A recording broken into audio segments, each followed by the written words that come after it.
your cooperation at tonight's event. It is the mission of the IHSA. Welcome to the Summit City, home to the 260's dedicated high school athletes and fans. Each victory and celebration captured by our cameras. Treasure the highlights from the Summit Athletic Conference this season, or complete games live or on demand. After all, nobody's more proud to call Fort Wayne home than SummitCitySports.com.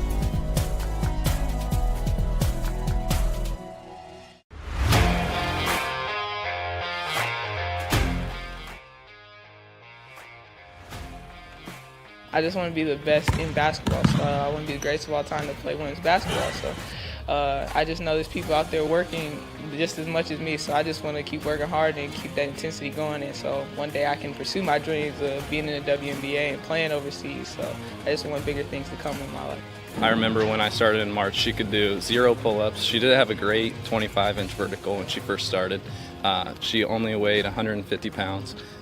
One of our main mottos is do the simple things exceedingly well, and that's where we started. So we started the foundation, building her base, and now we've got to basically the peak of our pyramid of things that we can do with her. So we didn't skip any levels. We did all the basics, and she got really, really good at them, and that's what's led her to become as great as she is at basketball and performance. I've watched her grow. The confidence-wise, the strength-wise, the jumping ability, her footwork. It's really amazing to kind of watch for a girl her size, being 6'3", 6'4", to move like she can move and do the thing and be as agile as she is, along with the strength. Thank you for watching Summit City Sports. To help broaden our coverage, we're asking you to become a monthly sponsor to our Patreon account. We produce weekly highlights and live video broadcasts. When the Homestead girls golf team won its first state title in program history, we were there. When Fort Wayne brought back 3 state titles in cross country, we were there. We believe in sharing positive stories and setting the standard for how high school sports should be covered. Join us and donate today. At the University of St. Francis, you'll find everything you need to succeed, from business, nursing and science, to the arts, all with a 99% career success rate. You belong here. Here. Here. I belong here.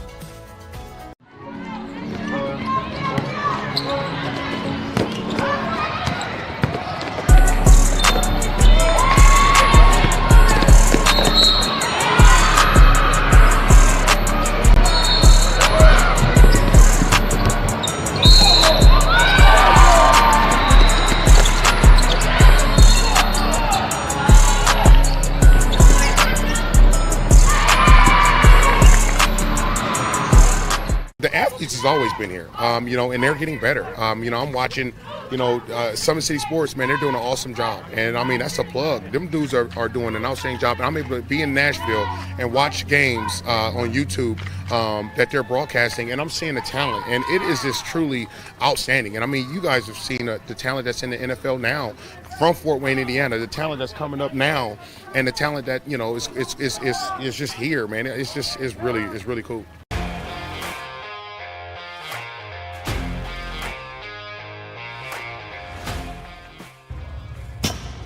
I like to stay active. I try to come in here at least 3 times a week and just get my 1-hour workout in. Since September, I think I've put on 22 pounds of muscle. I think my vertical has gone up plus 5 inches. I've gotten a lot faster since then too. I can hit the ball further. In football, I can push people around more. It's basketball easier too. Just being stronger just makes everything easier. Brandon started with Gym Rat's basketball training. After one of the sessions, he came up to me and he wanted to know if he could do more. So Brandon started the EDGE program in November, in addition to the club training he was doing, because it offers personalized programming for his athletic goals. PSN Performance uses a long-term athletic development pyramid. At such a young age, it's really good for Brandon to set the foundation of athletic development.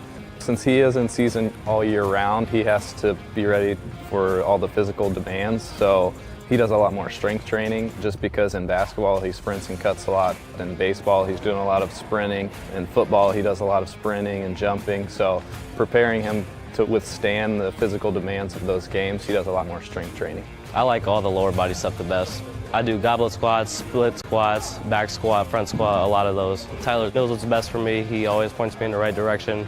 He just pushes me to go harder every day. In 4 years, this could be you. At the University of St. Francis, you'll find everything you need to succeed, from business, nursing and science, to the arts. You belong here! Area sports looked a lot different back in 1952 when Jim Kelly opened his first dealership in Fort Wayne. 70 years later, that original dealership has grown into the Kelly Automotive Group with 14 brands in 3 locations, including our new Fort Wayne Auto Mall and Kelly Chevrolet on Lima Road. Fort Wayne continues to support our local teams and businesses. Thank you for 70 years. We could have never done it without you. Visit us today at drivekelly.com. Anderson Heating and Air, locally owned and operated with over 50 years of experience. Call us today and get a free quote on a brand new furnace and AC, financed and available. Don't wait. Call us today and sign up for a maintenance agreement and stay cool. Our maintenance agreements will ensure that you're first in line if you have an emergency, and we'll send one of our service techs out for cleanings twice a year. Call us at 557-0958 or request an appointment on our website. Call Anderson Heating and Air, where your emergency is our emergency.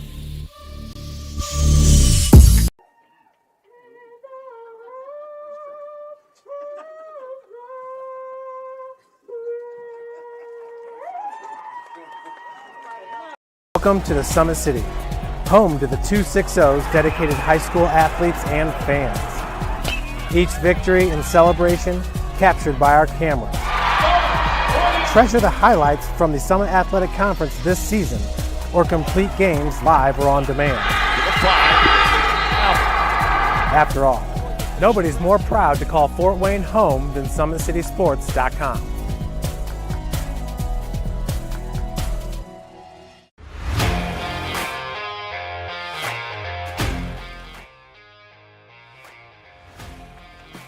I just want to be the best in basketball. So I want to be the greatest of all time to play women's basketball. So I just know there's people out there working just as much as me. So I just want to keep working hard and keep that intensity going. And so one day I can pursue my dreams of being in the WNBA and playing overseas. So I just want bigger things to come in my life. I remember when I started in March, she could do 0 pull-ups. She did have a great 25-inch vertical when she first started. She only weighed 150 pounds.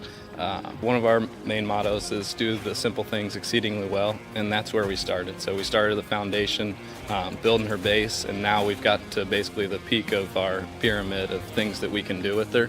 So we didn't skip any levels. We did all the basics, and she got really, really good at them, and that's what's led her to become as great as she is at basketball and performance. I've watched her grow, the confidence-wise, the strength-wise, the jumping ability, her footwork. It's really amazing to kind of watch for a girl her size, being 6'3", 6'4", to move like she can move and do the thing and be as agile as she is, along with the strength.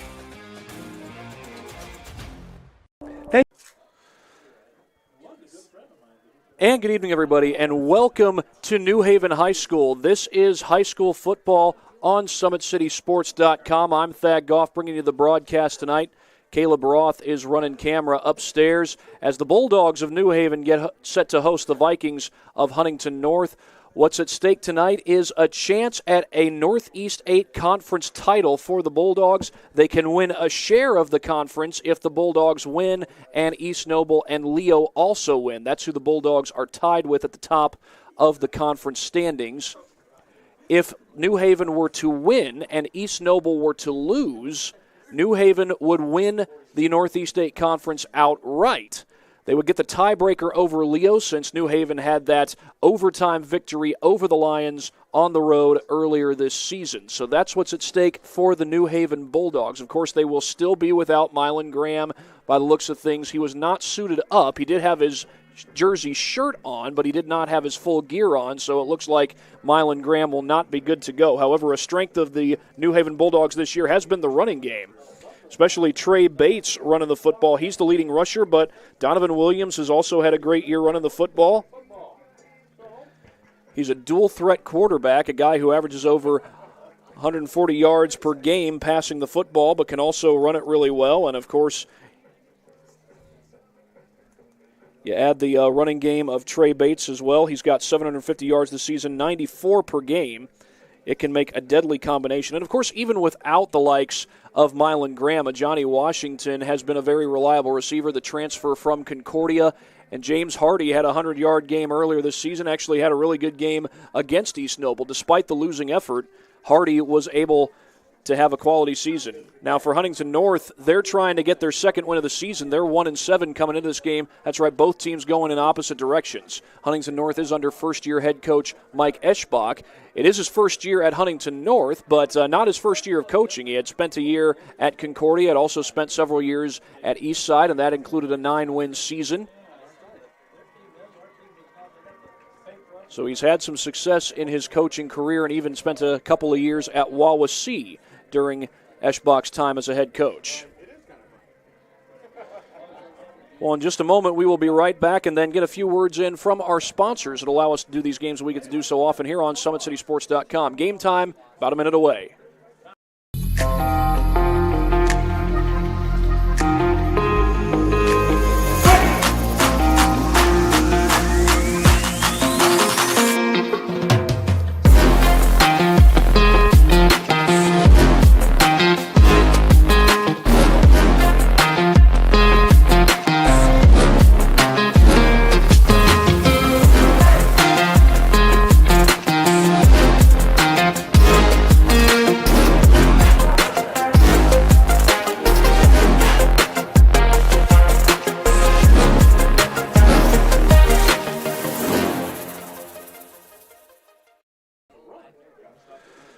Welcome back, everybody. We are here at John Young Stadium at New Haven High School. Right now, we're going to get in a few words from our sponsors. Big Eyed Fish has been around the Northeast Indiana area for generations. Like their Facebook pages for updated promotions and enjoy the best fish in Fort Wayne in a family-friendly environment at Big Eyed Fish. Kelly Automotive Group is celebrating their 70th year in business. Shop all 14 of their brands online at drivekelly.com. Tom Steele Tire has been servicing the Fort Wayne area for over 40 years. They'll help you find the perfect tire for your vehicle and other auto repair services such as brakes, wheel alignments, engine diagnostics, and more.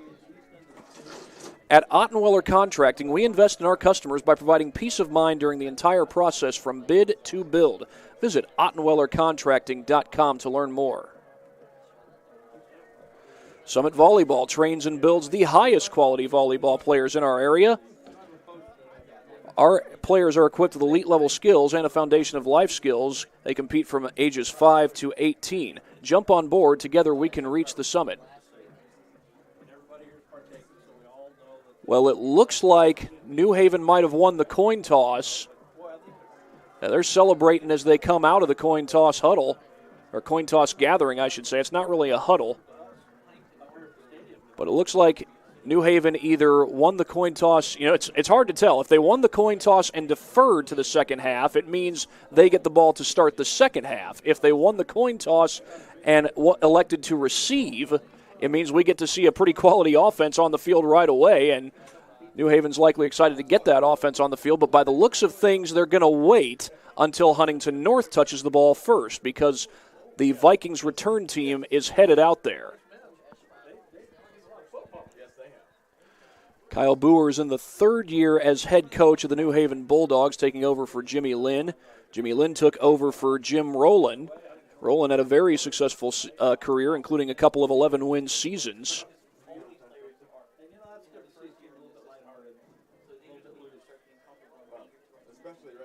Jimmy Lynn coached, I believe, 2 years at New Haven before Boer took over in 2021. The post-COVID year, if you will.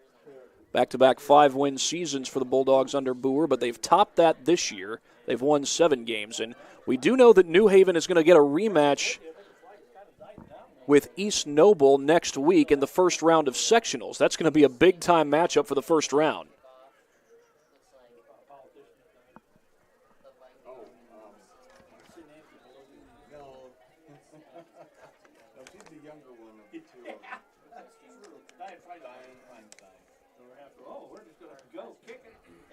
They kick it off, and that's going to roll out of bounds at the 16-yard line. No chance for a return. It actually bounced out and then bounced back in. So the Vikings are going to start with really good field position at their own 35-yard line.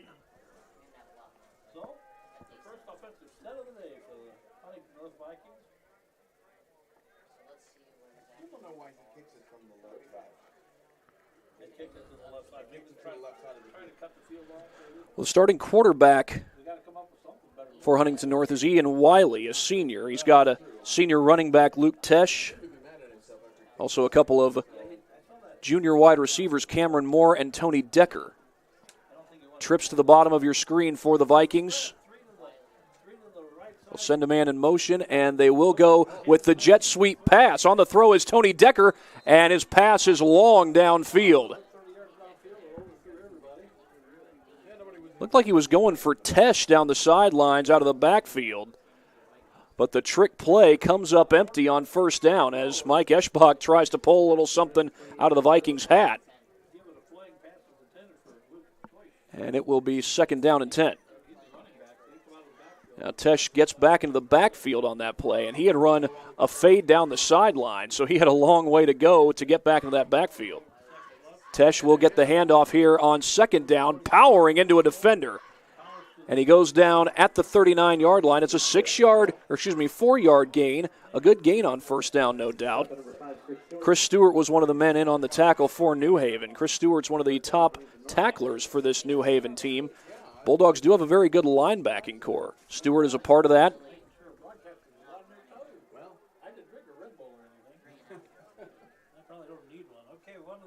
As it's 3rd and 6, Bulldogs will blitz. Pressure up the middle. Pass is incomplete in the direction of Tony Decker, and a flag is down.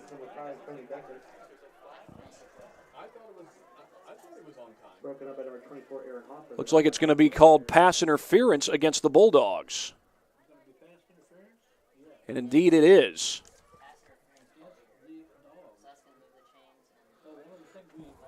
Let's get a look at who was on the coverage. Our replays, as always, are brought to you by Traction Athletic Performance.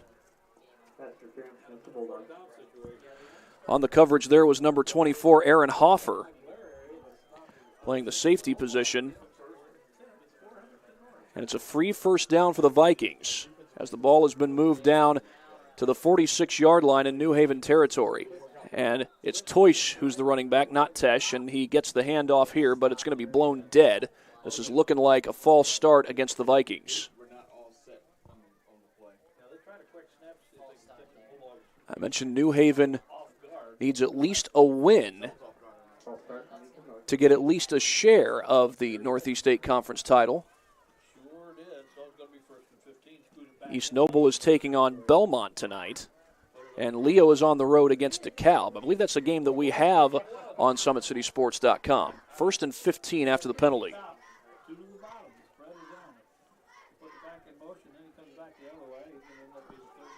Wiley all alone in the backfield. Bulldogs blitz. Wiley gets it away into coverage, and it's picked. On the interception is number 24, Aaron Hoffer. Got back there in double coverage, and the Bulldogs get a takeaway on the first series of the game. We'll get another look at this on our Traction AP replay. And the pressure helped to cause that errant throw. Got a man right in Wiley's face, and there is Hoffer in double coverage, able to front the receiver. Well, even with Mylan Graham injured, this is a running game for New Haven, I beg your pardon. That is worth watching. Handoff is to Bates, and he didn't get much. In fact, he lost about 2 on the play.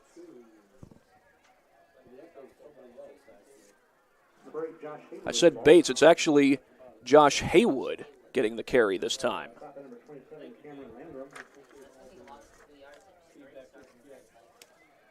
Cameron Landrum in on the stop for Huntington North. Well, Haywood, just 4 carries coming into this game. They continue to use him in the backfield. Williams throws complete. That's Hardy, who broke 1 tackle, and there he goes. Spinning his way across the 35 is Hardy. He turned a short gain into a first down, and Hardy moves it out to the 39, and New Haven moves the chains for the first time in this game.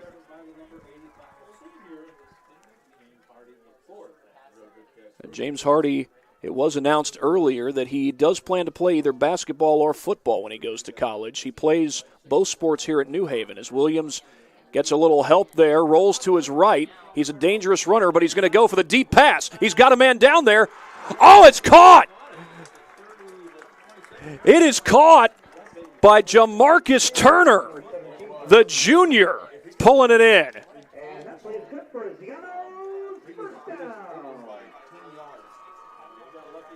Well, the coverage had gotten back there. Turner had to adjust, and he's able to pull it in.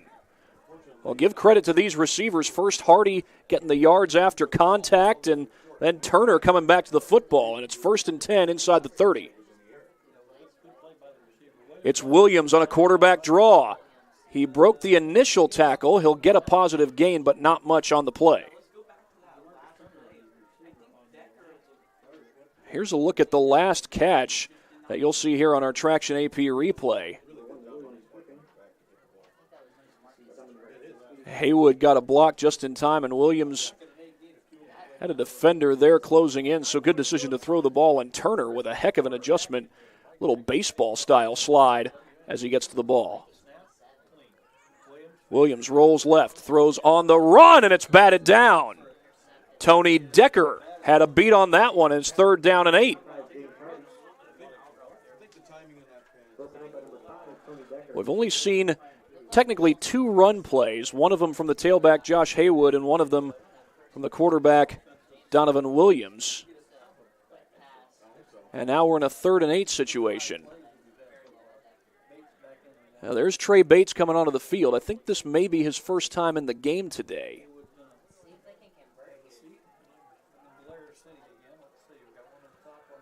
Bulldogs will line up in a pistol set.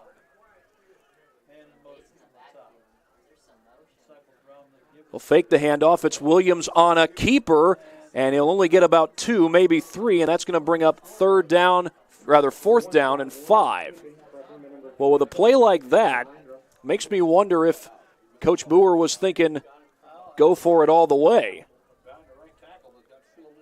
It looks like the offense is going to stay out on the field. This is looking like 4-down territory for the Bulldogs.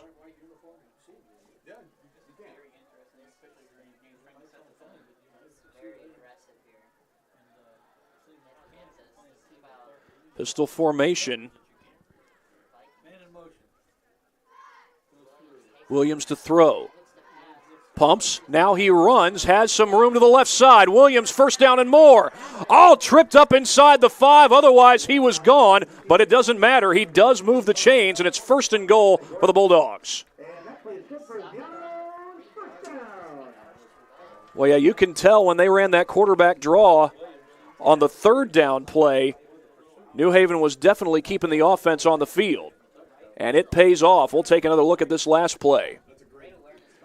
Check that. We're not going to take a look at this last play because the Bulldogs are lining up, ready for this 1st down play. Oh, fumble on the snap. Williams gets it and then gets smothered. Aiden Kahlhofer with the tackle. Looked like it was a mix-up on the exchange, and Kahlhofer able to get in, and with that pressure, he gets the tackle for loss. Somebody just threw a towel, and it stopped on the field. That's not the terrible towels. I don't know if this is a little breast cancer awareness thing that New Haven's doing, but they got the pink gear, pink socks, pink wristbands, pink sleeves, and this play's blown dead right from the start. Looks like this is going to back up the Bulldogs. False start. Well, now while we have a chance, we'll go ahead and look at that 4th down play. You saw the running ability. Well, this is the last play. This is the fumble and then the big tackle by Kahlhofer. Mix up on the exchange. I think they were probably trying to hand that one off to Bates and give him a run play. Would have been his first of the game, but the handoff was not clean.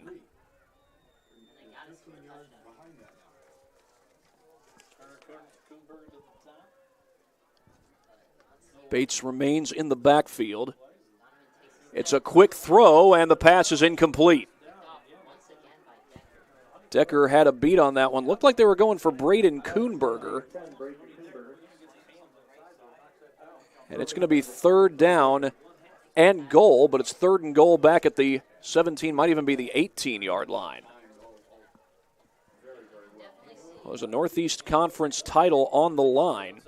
Win doesn't necessarily guarantee that New Haven wins it, but it does give them a chance. Out of the pistol, Williams to throw. Right down the seam. Oh, it's behind his intended receiver. He had James Hardy there.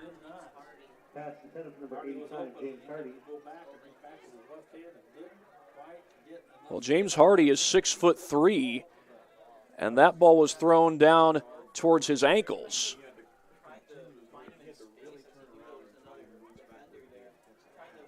Looks like New Haven's going to go for it again. They've gone for it on 4th and 5, and they got it that time. This is 4th and goal, but it's from the 17-yard line. Jamarcus Turner is going in motion.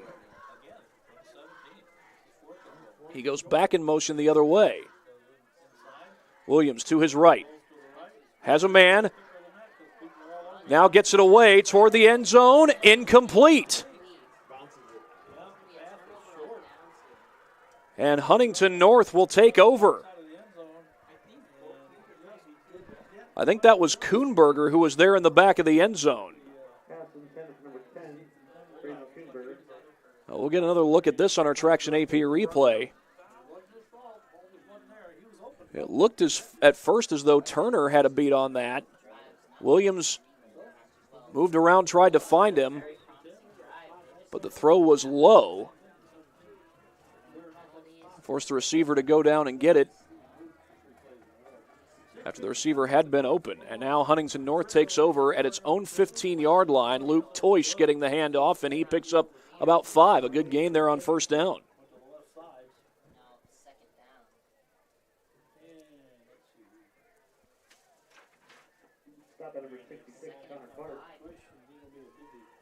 Connor Clark in on the tackle for New Haven. 2nd and 5. Toish again. Power run, but this time they stop him. He got about 2.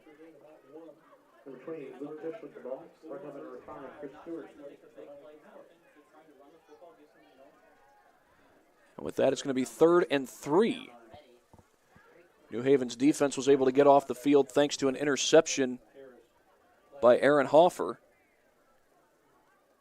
That was on the Vikings' last possession. But here it's 3rd and 3, and the Vikings just forced a turnover on downs. So far, so good. 2nd and 3 from the 24. Well, somebody moved. The Vikings, or the Bulldogs, came close to jumping. Did they jump off sides or were they drawn? Officials will discuss it.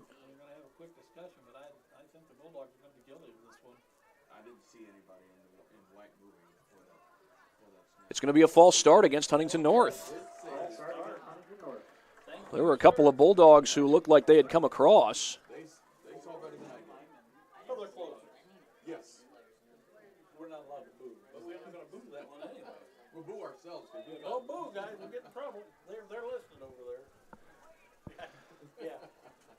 I tell you what, in checking the replay, I didn't see anybody from Huntington North move. Unless it was a receiver who flinched. But here's Wiley to throw on 3rd and 8. Floats it to the sidelines, and that's incomplete. The reach of his intended receiver, Jimmy Linker. And that's going to bring up 4th and 8. And Huntington North's going to be forced to punt. Well, now New Haven's going to get some good field position. Trey Bates is one of the men back to return for the Bulldogs. And it looks like Chris Stewart, or check that, Johnny Washington is also back there for New Haven. Washington, the Concordia transfer. Low snap, and whistles will blow this one dead.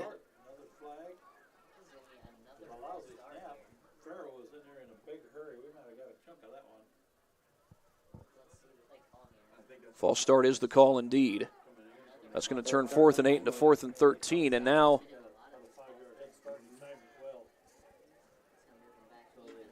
the punter, Sully Stahl, is going to be standing on his own goal line.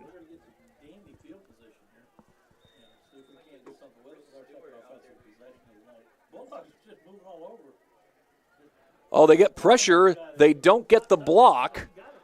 That will be fielded by Bates. Bates with one man to beat. He gets around him. And now he's surrounded by Vikings as he gets to about the 46. Well, we'll call that Trey Bates' second touch of the game. Now, he didn't get a carry earlier, but they handed to him on a play that resulted in a fumble. Bulldogs escaped a turnover, and they marked that ball back at the 49-yard line. I thought that Bates had gotten up to the 46, but apparently not. Bates has not gotten an official carry in this game so far today. We'll see if he gets one here on this drive. He will, runs it off the left side. One block, and there goes Bates. Down the sideline, he goes! Touchdown, Bulldogs!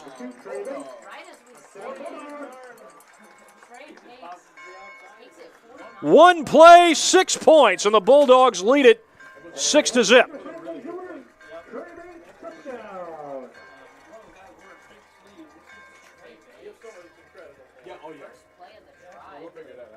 Well, it looked like the Vikings got some penetration, but might have been a cut by Bates that got him loose. As here at John Young Stadium, they got the lights flashing. It's almost like we're at a concert. It's a show, all right, if you're a New Haven Bulldogs fan, but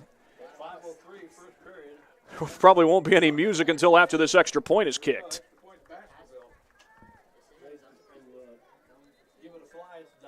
And they'll blow this one dead. I believe that's Domingo Flores on to kick the PAT for. That was almost a signal of false start against the Vikings. I'm not sure if that was correct or not. You never see a false start against the defense. Got a little discussion here. I think they're trying to figure out what was the penalty. Encroachment. Encroachment against the Vikings. Well, this makes things a little interesting because now you're moving the ball. Wait a second. I think the Bulldogs have declined the penalty. So they're going to decline the penalty and just take the extra point as is. The typical 20-yard extra point for Domingo Flores. And Flores, banks it off the upright.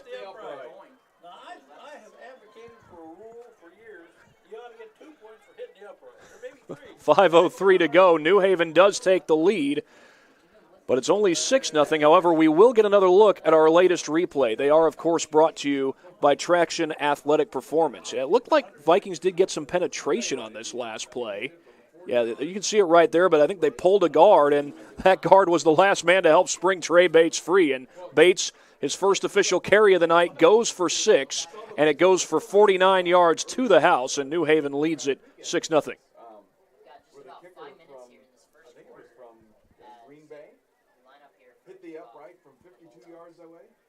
Now that's worth 3 points. Well, yeah. My favorite's the double point in Chicago. Do have an update, by the way. East Noble leads Belmont by a score of 14-0. By the way, Huntington North and New Haven played each other in the first round of the sectional baseball tournament back in the spring. That was at Huntington University. And New Haven gave a good battle. They actually jumped out to an early, I believe it was 3-0 lead rather in that game. But Huntington North won the game, and that's another kickoff out of bounds. 2 kickoffs out of bounds by the Bulldogs. Yeah, he's consistent. So we know what they're trying to do is cut the field, in a third or at least a half. That way, so our kicker just sends them all the way. It's a good night to experiment a little bit. By the way, after that touchdown run by Bates, it's worth mentioning he's had 2 consecutive 700-yard rushing seasons. He had already eclipsed 700 yards coming into this game. And that last one, his first carry, I believe puts him over last year's rushing total. So here come the Vikings back onto the field. Looks like they'll go with an empty backfield.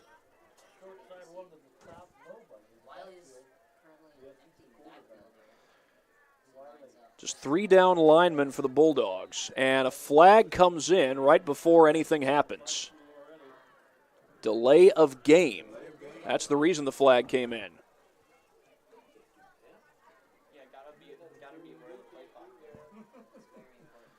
.503 coming up, and the Bulldogs will be moved back to their own 30. They've had some good carries today from Luke Toish. Not sure if that's any relation to Kristen Toish, the former athletic director at Huntington North. Their current athletic director is Jeremy Markham.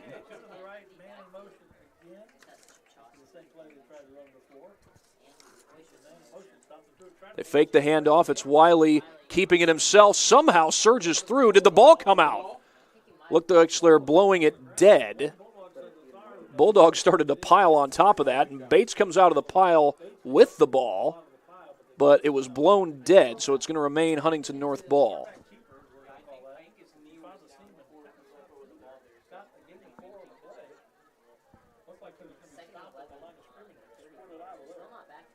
Well, of course, do notice the ambulance over there. So far, there hasn't been a need for that yet as Toish gets the call, and another good carry there by Toish. He gets 8 on the play, make it 3rd and 3.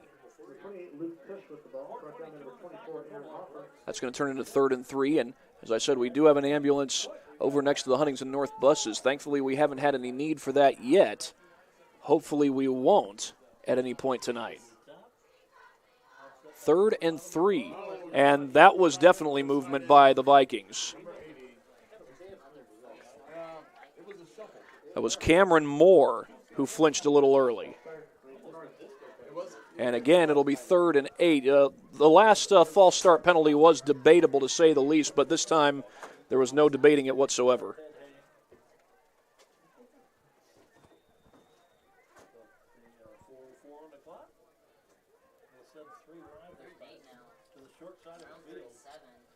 Wiley has time. To the sideline, has a man open, it's caught. And down the sidelines goes Tony Decker, and he's gone. The Vikings have tied it up here at New Haven.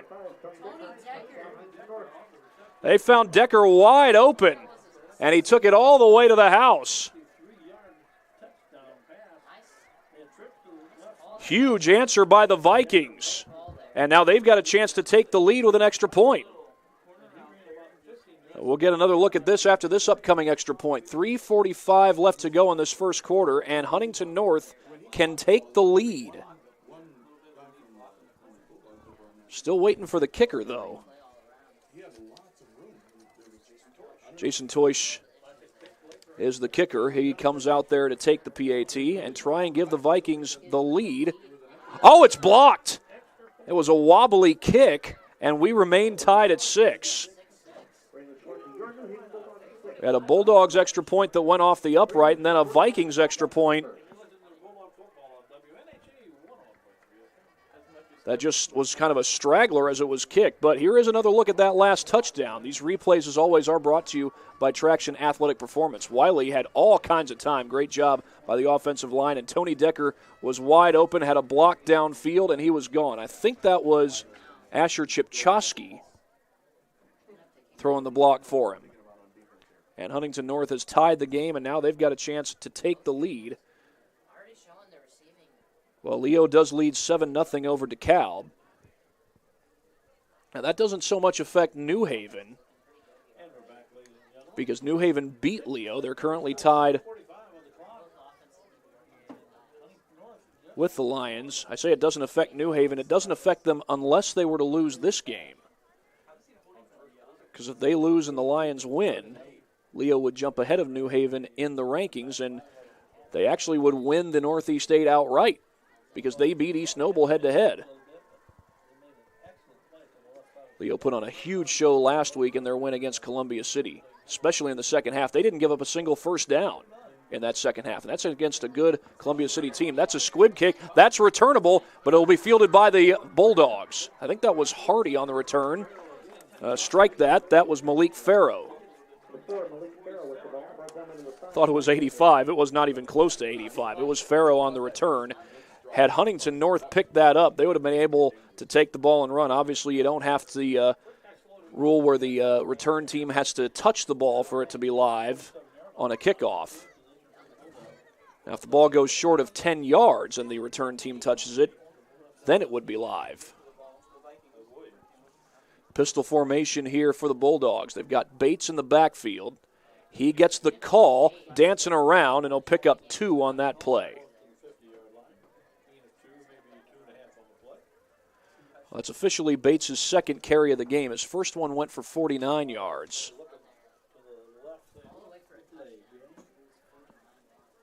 Trey Starks will line up to the far right side of the field.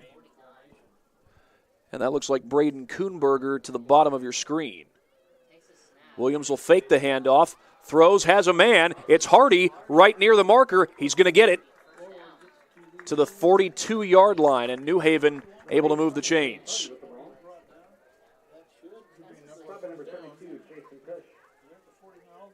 Got just across the line to gain, and they'll mark it at the 42.5-yard line.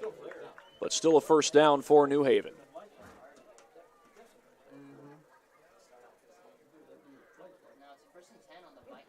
Pistol set again. This New Haven team, again, does like to run the football. But they've got plenty of weapons in the passing game as well. Here's Williams looking to throw. He floats it high and incomplete. He was going for Kuhnberger on the near side. Well, Kuhnberger is 5'7".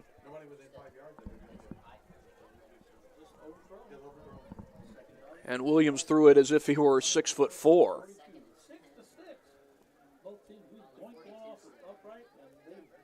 James Hardy, I believe, is the tallest receiver on this New Haven team. He stands at 6'3". Out of the pistol, it's Bates again. Turning it upfield, gets inside the 35, and he's about a yard short of the line to gain, but a good gain there on second down. It'll bring up third and about 1.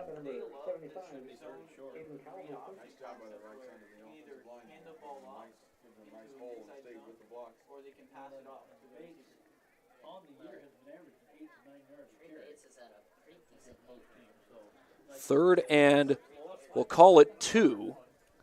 Looks like the Bulldogs need to get to the 32. They empty the backfield here.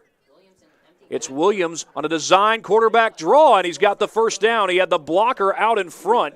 He gets across the 30, and it looks like he held onto the football. So that will be a first down run. I think that was Jay Narwald leading the way for him.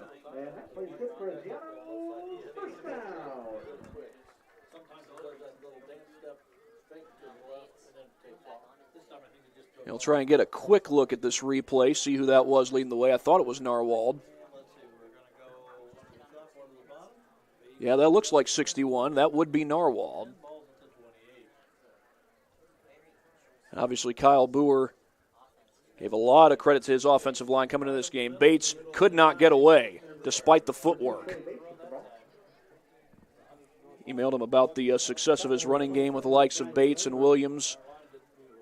But one thing he said in response to that was the biggest reason for our success has been the offensive line, and that's so often the case with great running teams. Back in 1997, Terrell Davis had a game, I believe it was against the Bengals, where he rushed for over 200 yards, and a documentary that came out later that you can watch on YouTube, Davis in a soundbite says, "I didn't do that, we did that." It's an option toss to the left side, and Bates trying to get free, and he's dragged down around the shirt. The New Haven sideline wants a flag for a horse collar tackle, and none has come.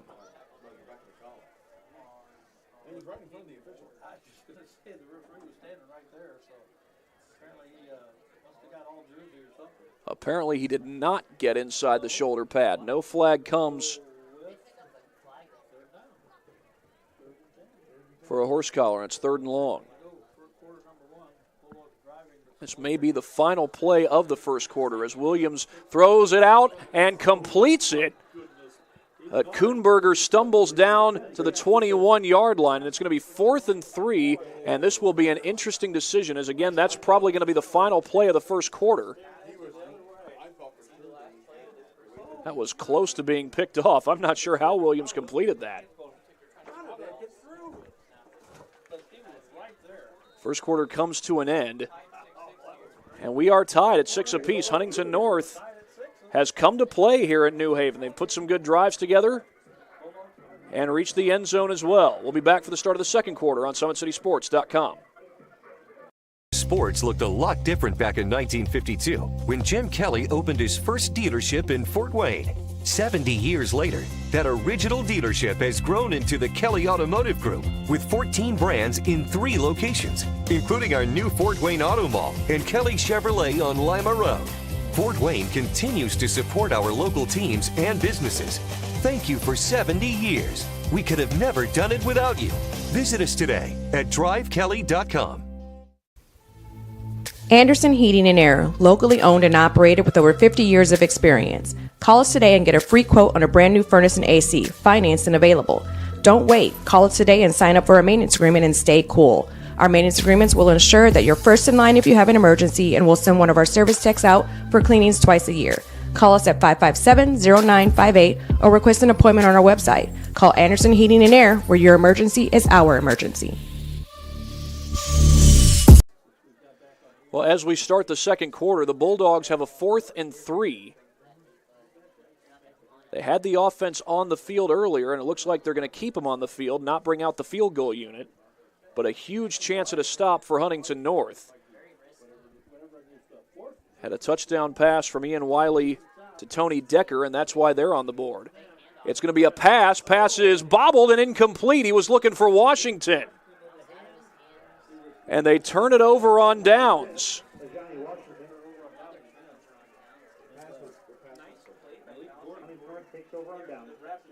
Milky Gordon was the one who was covering on the play. And we'll get another look at that here on our Traction AP replay. And he was with Washington a good step of the way. And Washington got the inside position, but it looked like Gordon was able to knock it away. And Huntington North has it in a tie ball game. Vikings have come to play here at John Riley Stadium. They send a couple guys in motion. Asher Chipchowski's one of them. There's a toss play to Toish on the right side. Toish pursued, and he's going to be dropped for a short gain. He got 2 on that play.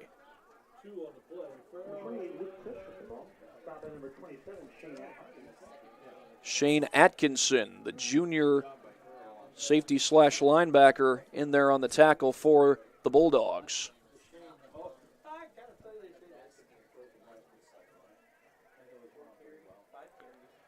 Do have word that Northrop leads Southside 14-0 at the end of the first half. I believe Northrop's still looking for their first win of the season.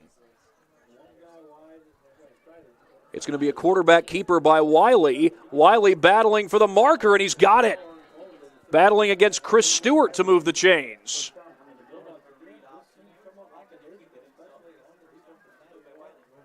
And Huntington North continues to move the football. The Vikings have come to play here in Bulldog territory.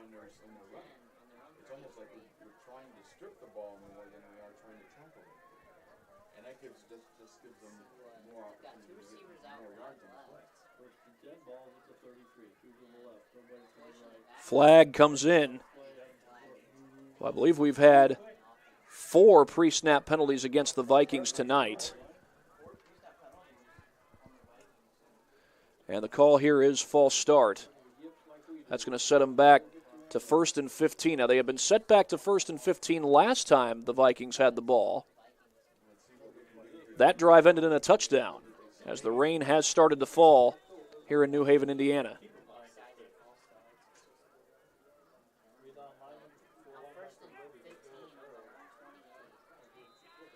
Whistles blow and timeout. Timeout taken by Huntington North. That's going to be the first one used in this game. While they take a timeout, we'll also take a timeout.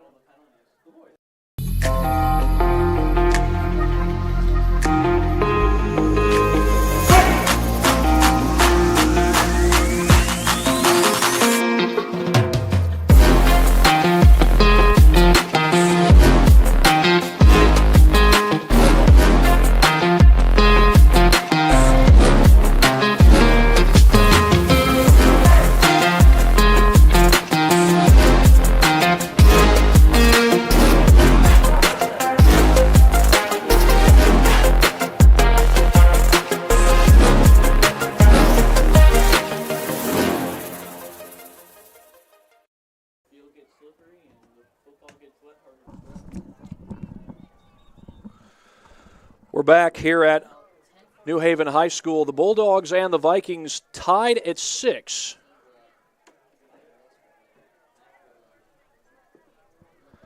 It's 1st and 15 after a false start penalty, and the rain is falling here at New Haven High School. There's a high chance of rain scheduled for tonight and also for tomorrow in the morning and early afternoon. Low snap to Wiley. He rolls to his right. It's high and incomplete. Looked like he was going for Tony Decker, but threw it a little high of him.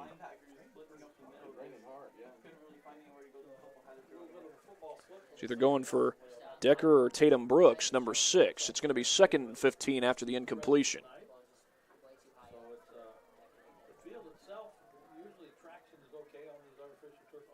Little pressure, they hand it off to Toish, and Toish not going to get much. He's thrown down.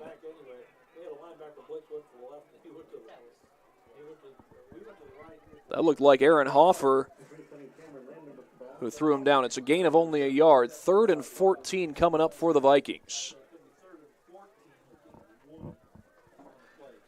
The drive were 2 plays in. Wiley picked up 9 yards on 2nd and 8 to get a first down. But pre-snap penalties have set the Vikings back. Wiley to throw. Throws to the sidelines. It's high and incomplete as he was looking for Tony Decker, the man who caught the touchdown pass earlier in this game. It'll stop the clock at 9:53, and Huntington North is forced to punt. It'll be Trey Bates and a Johnny Washington back to return for the Bulldogs.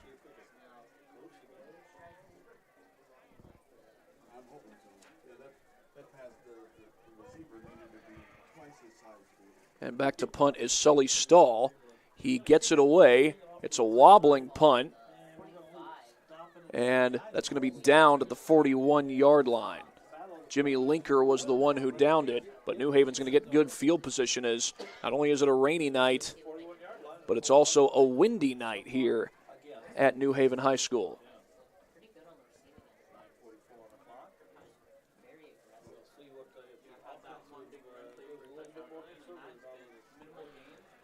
Bulldogs will empty the backfield here on 1st and 10. They've gone for it on 3 4th downs tonight. One of those was 4th and goal from the 17-yard line. They didn't get that one, but they did get their first 4th down conversion. It's Williams to throw. He's got a quick hitter. All Washington dropped it in and out of his hands. I believe that's only the 2nd time Washington's been targeted in this game. First time was a good play by Milky Gordon to knock the ball away. Again, the Bulldogs empty the backfield. Rain is falling. You expect the ball to be a little more slippery. But it's Williams on a design keeper. Nice cut. 1st down and more. He's got a block from Washington. Williams down the sideline. Stays in bounds. He's gone. Donovan Williams able to stay in bounds with space at a premium. And the Bulldogs take the lead. And he got pushed along the sideline, but even that was not enough to force him out of bounds. Got to look at our Traction AP replay here. And with that cut, he was able to get away from the first defender. Washington threw the block for him, and that push was not anywhere near enough by Tony Decker to get Williams out of bounds, and he takes it in for 6. A 58-yard touchdown run, and the Bulldogs are back on top.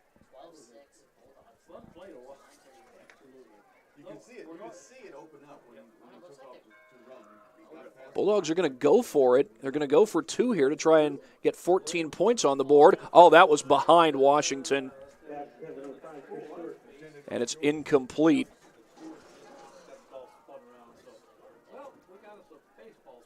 And New Haven does have the lead, but only by 6 instead of a full 7 or a full 8.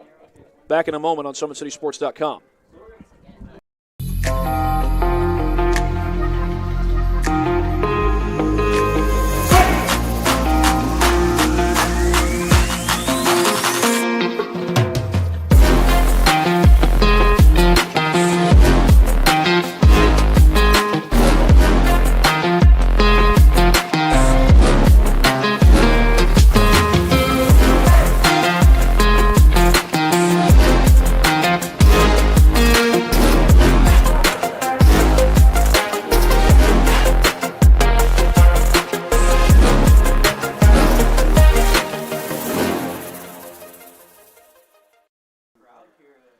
12-6, New Haven on Donovan Williams' 59-yard touchdown run. And I think the ball just fell off the tee.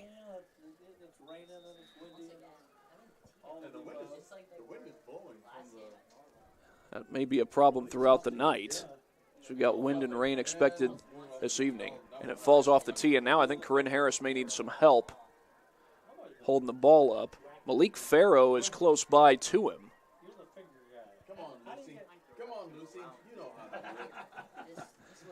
Well, here in the press box, we just got a little Charlie Brown and Lucy reference.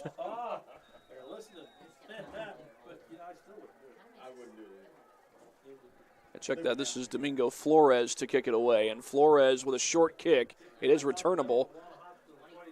It's fielded out across the 25 and out across the 32. And that's where the Vikings will start this drive. That's a whole pack of Bulldogs. They come out of the pile with the football.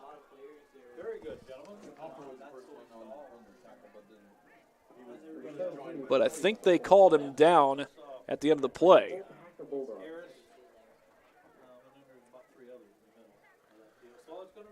We'll get another look at what happened on the back end of that play as Huntington North comes out onto the field.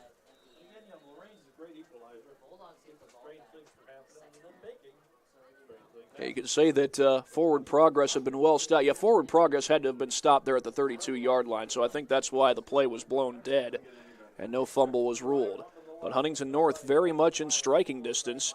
It's a quarterback draw by Wiley. A flag comes in. They let the play go initially, so this may be offsides against New Haven.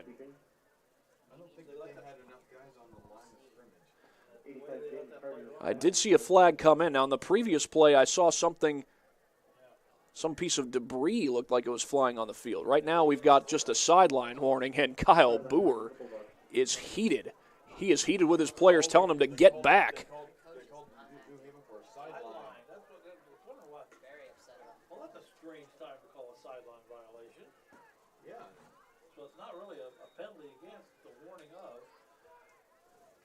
There's no yardage marked off here, so the play stands as just simply a 2-yard gain. That's Toysh motioning out of the backfield.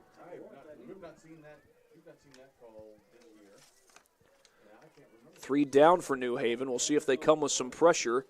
It's Wiley on another keeper. He's got some room, and he's got a first down. Takes it across the 45.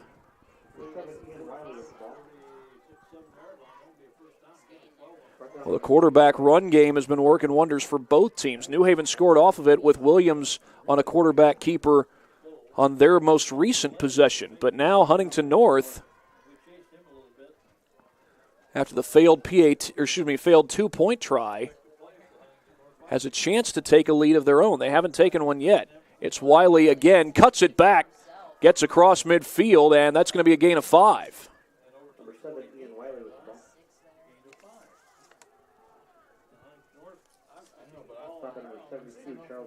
New Haven came into this game with aspirations of at least a share of a conference title in the Northeast 8, but Huntington North is looking to spoil that party.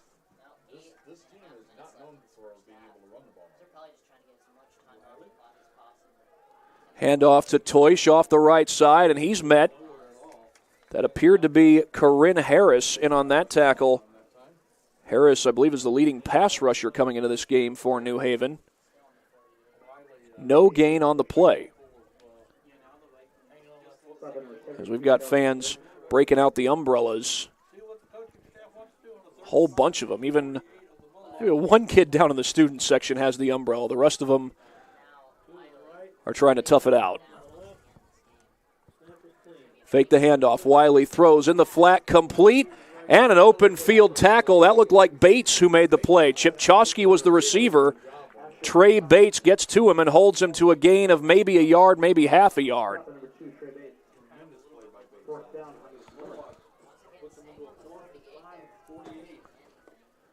So now a decision to be made for the Vikings, rather, and I think they're bringing out the punt team. Yep, they're bringing out the punt team. They're going to have Sully Stahl try and punt it away and play the field position game here. High snap. It's bobbled. No, they faked it. Did they get it? Did they get it? That's awful close. I think they got it.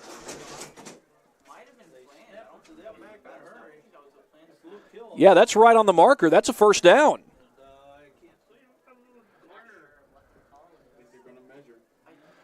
They're bringing out the chains, but from here, that sure looks like a first down.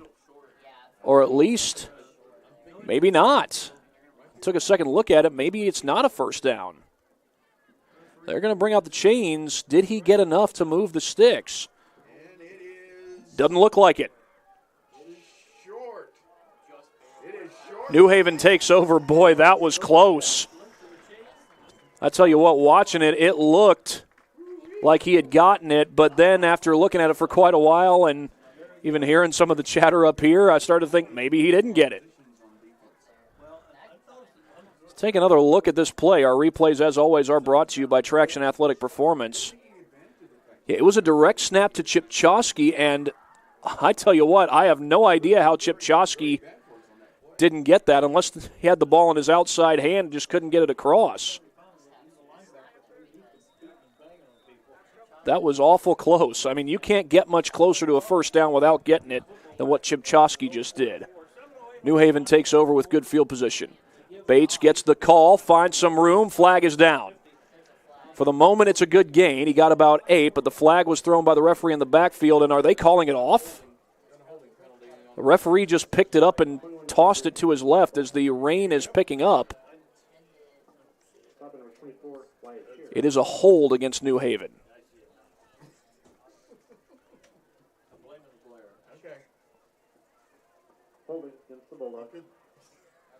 So that wipes out what was an 8-yard gain, would have made it 2nd down and 2. This is a key drive for New Haven. They were just able to get off the field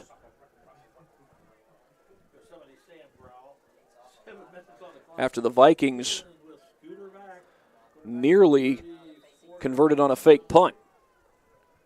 I tell you what, it's a good thing that we're not playing tennis here today because that tennis field is definitely taking a pounding, or tennis court, I should say. Williams to throw, throws complete, first down and more. Trey Starks heading for the end zone, he's gone. The big plays leading to touchdowns for the Bulldogs as Trey Starks finds the end zone.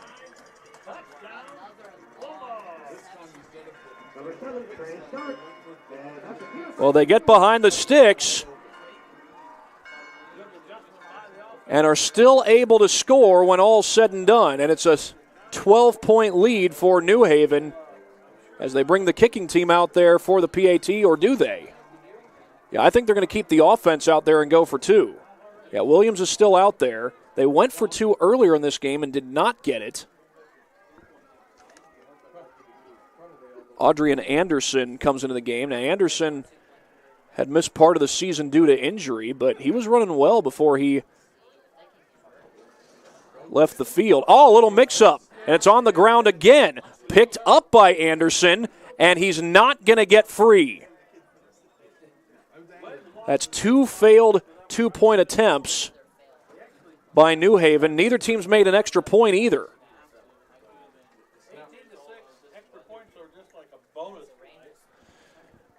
Well, we'll take another look at that touchdown here on the Traction AP replay while we've got a moment.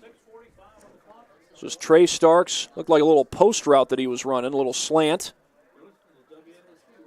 Yep, that's exactly what he was running. He caught it just across the original line of scrimmage, and once he did, the only man who had a chance at him was Jimmy Linker. And Starks able to take it to the house.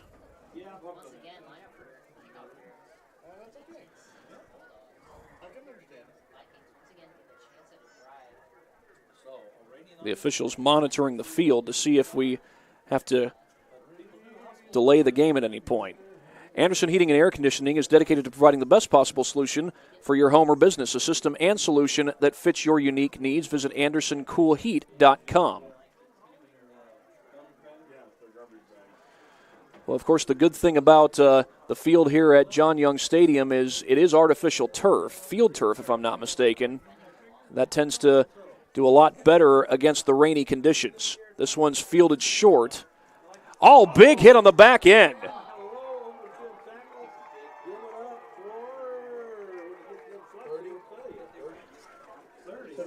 Nick Tompkins delivers the blow.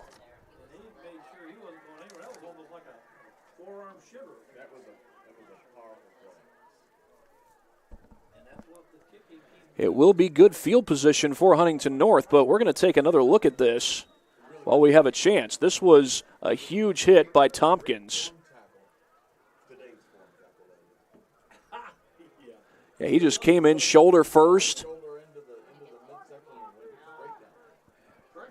Got him at the 32-yard line. Well, the quarterback run game has been successful so far for Huntington North, and they're going to stick with it here, but this time Chris Stewart is strong to the task. And so was James Hardy. That was a gang tackle by the Bulldogs.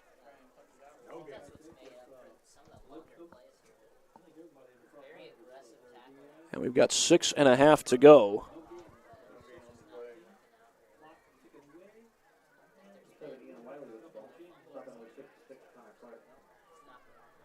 It's been big plays galore for New Haven. All three of their touchdowns have come on big plays. Toysh gets the handoff, and then he's going to be dragged down. Boy, that was kind of an awkward look after he was tackled. Corinne Harris was the first to get there. He got a little help also from number 54, Jesus Diaz. It is a positive play, but 3rd and 9 coming up for Huntington North. Their only touchdown so far in this game was on a pass play.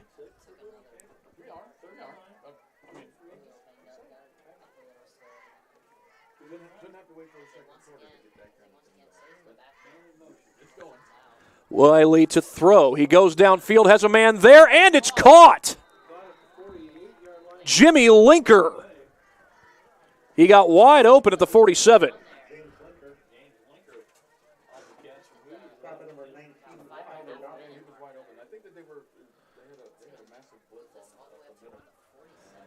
And that'll help change the field position for the Vikings.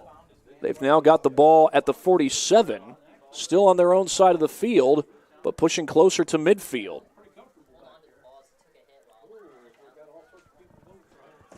Out of the pistol, and a flag comes in. Well, these pre-snap penalties have set back Huntington North tonight, and perhaps it's just as well because James Hardy was coming with some pressure, and he nearly nailed Luke Toysh in the backfield. But again, it is going to be a false start against the Vikings.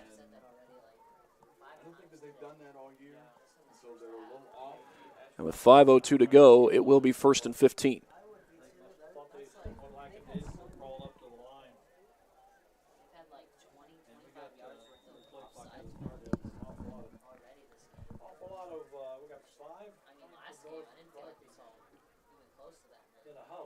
.502 to go, and now Huntington North is moving guys around.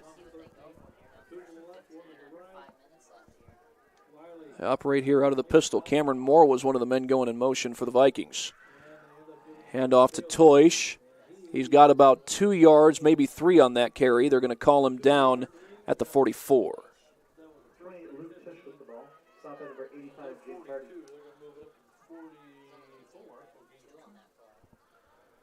Well, we're expecting rain tonight, and we're expecting a lot of rain tomorrow, too, here in the northeast Indiana area. 2nd down and 13 after the 2-yard gain.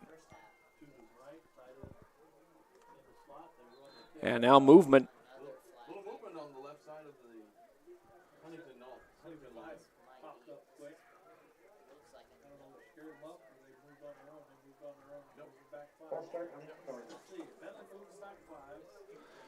Well, penalties have been a bugaboo for Huntington North in this game, especially pre-snap penalties. They've had several pre-snap penalties tonight.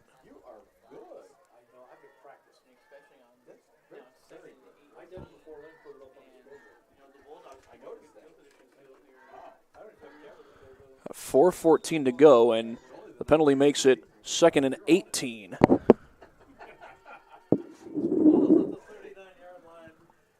Snap to Wiley.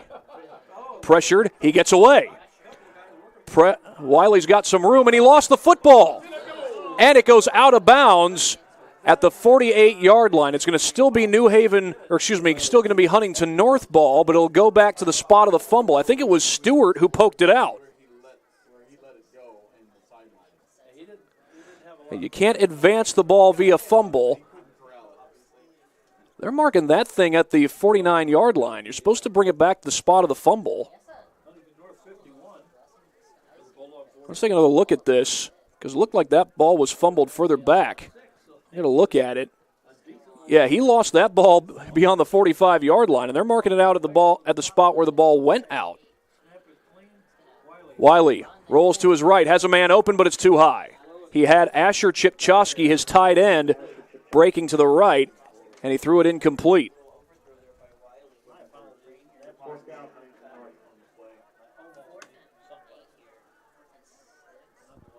So at 4th and 6, Huntington North is going to bring out the punt team, but the last time they brought out the punt team, they faked it.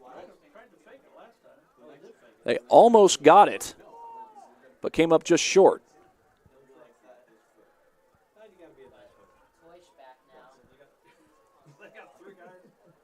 New Haven shows some pressure. It's a high snap, and they almost block it.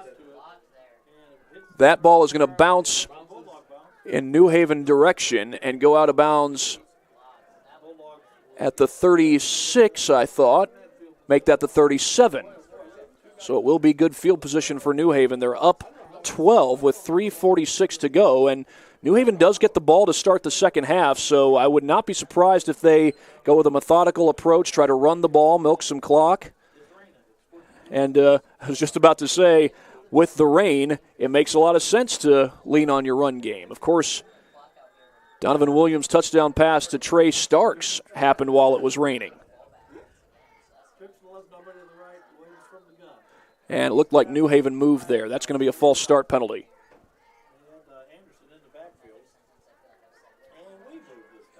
Indeed, it is a false start.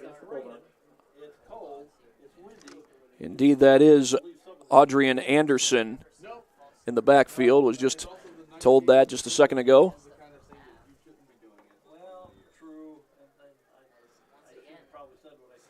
Got word earlier that Snyder had gone up 28-0 over Wayne. They're going to set up the screen to the far side. That's a Johnny Washington officially getting his first catch of the game, and it's a good gain after the catch as he gets back the yardage lost plus a few more, plus several more actually. He got 12 yards on the pass play. Make that 11. They mark him down at the 43, 4 yards short of the line to gain. 2nd and 4 coming up.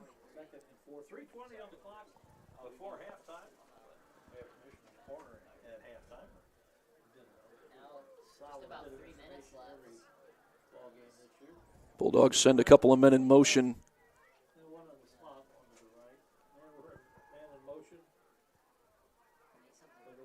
Handoff goes to Anderson. He broke one tackle, and he's going to get the first down. Little Houdini act, Adrian Anderson.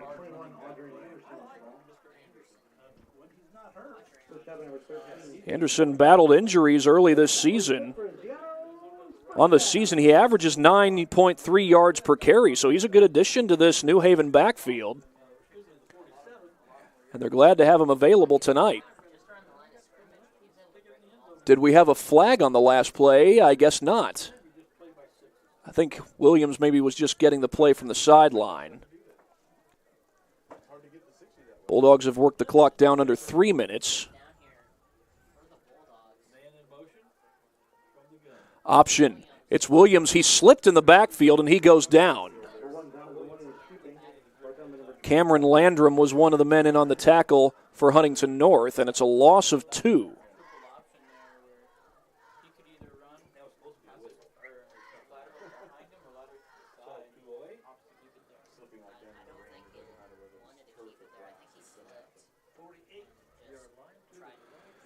By the way, East Noble leads Belmont 42-0. Here's Williams rolling to his right. Gets some pressure, floats it, and completes it to the sideline. That's Starks. And Starks is inside the 30 for a first down. Same man who caught the touchdown pass earlier for the Bulldogs. Moves the chains for him this time. And they bounce back from the negative play.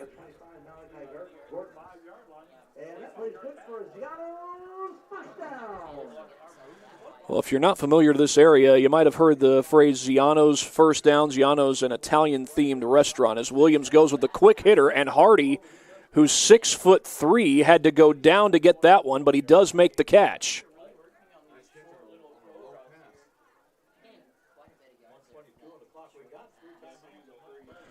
Or I beg your pardon, was that Kuhnberger who went down to make that catch? Williams to throw. Now goes to the opposite side, and he's got Washington out there down the sidelines, and Washington looks like he went in. He did. Johnny Washington has caught a couple of screen passes in this game, and this one goes for 6.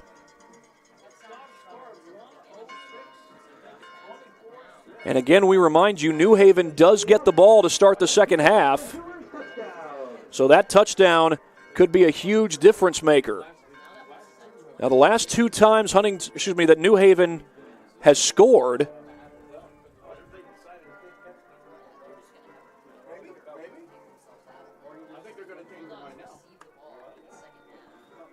the Bulldogs went for 2 and did not get it. This time they are going to kick the PAT. Domingo Flores on to kick it for New Haven on the hold from Washington. And it's low, but through. He snuck it in. And it's a 19-point lead for New Haven with 1:06 to go in the first half. As we'll take another look at this touchdown, the replay is brought to you by Traction Athletic Performance. Well, this was a long developing screen as they kind of bailed on Washington. Not really a screen, more like a check down, but Washington was able to sneak his way into the end zone, and New Haven leads it 25-6 over Huntington North with 1:06 left to play.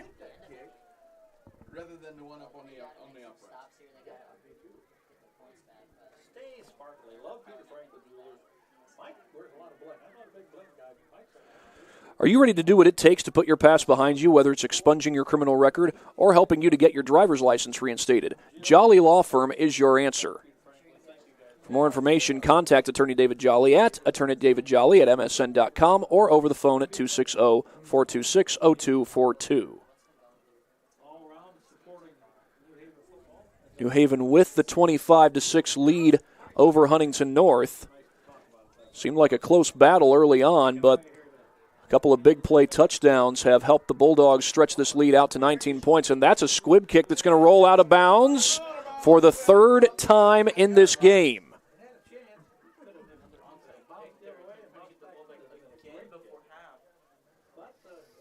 Well, Huntington North's going to get good field position, and that could be huge for them. Again, New Haven gets the ball to start the second half, but if Huntington North can score before halftime, this will be a much closer game. The Vikings will be right back in it, especially if they can get an extra point to go. Extra points had been at a premium tonight. Domingo Flores just made the first one that's been made in this game.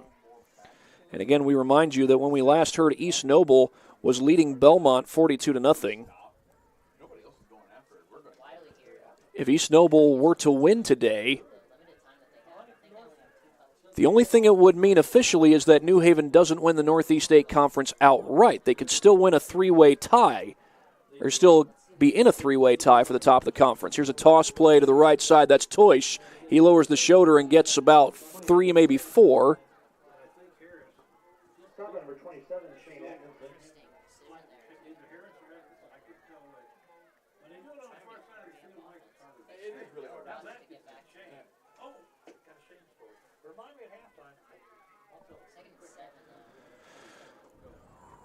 Rain is still falling.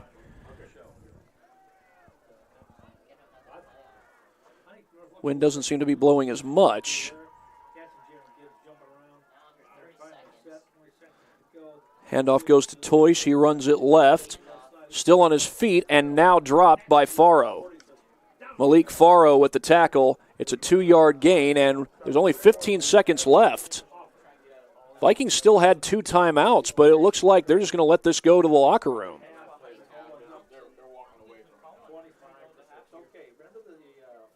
Well, this drive started with 1 minute and 6 seconds on the clock, and Huntington North, when all said and done, is going to be content to go into the locker room down 25-6.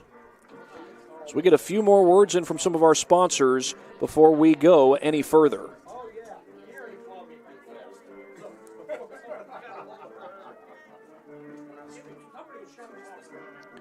Apologize, folks. I have a little lag in my computer here. That's the reason for the delay. Sioka Cleaning and Restoration, providing top-notch commercial cleaning services throughout Northeast Indiana. That includes janitorial, water damage, and state-of-the-art disinfecting services. For more information, call Sioka Cleaning and Restoration at 260-483-2112 or go online to siokas.com. Online degree programs at the University of St. Francis are built for convenience and flexibility. Most degrees can be completed in 12 months. Visit online.sf.edu for more information. Well, New Haven's got the lead 25-6 at halftime. We're back in a matter of moments. It is senior night, by the way. New Haven recognized the seniors from the football team, the soccer teams, the band, and the cheerleaders, and the golf teams. I think they also recognized the cross-country teams as well. Basically all the fall sports teams, if I'm not mistaken. Right now, New Haven is out on top on senior night, 25-6. They will get the ball to start the second half. Back in a matter of moments on this broadcast of high school football. It is brought to you by SummitCitySports.com. Welcome to the Summit City, home to the 260's dedicated high school athletes and fans. Each victory and celebration captured by our cameras. Treasure the highlights from the Summit Athletic Conference this season, or complete games live or on demand. After all, nobody's more proud to call Fort Wayne home than SummitCitySports.com.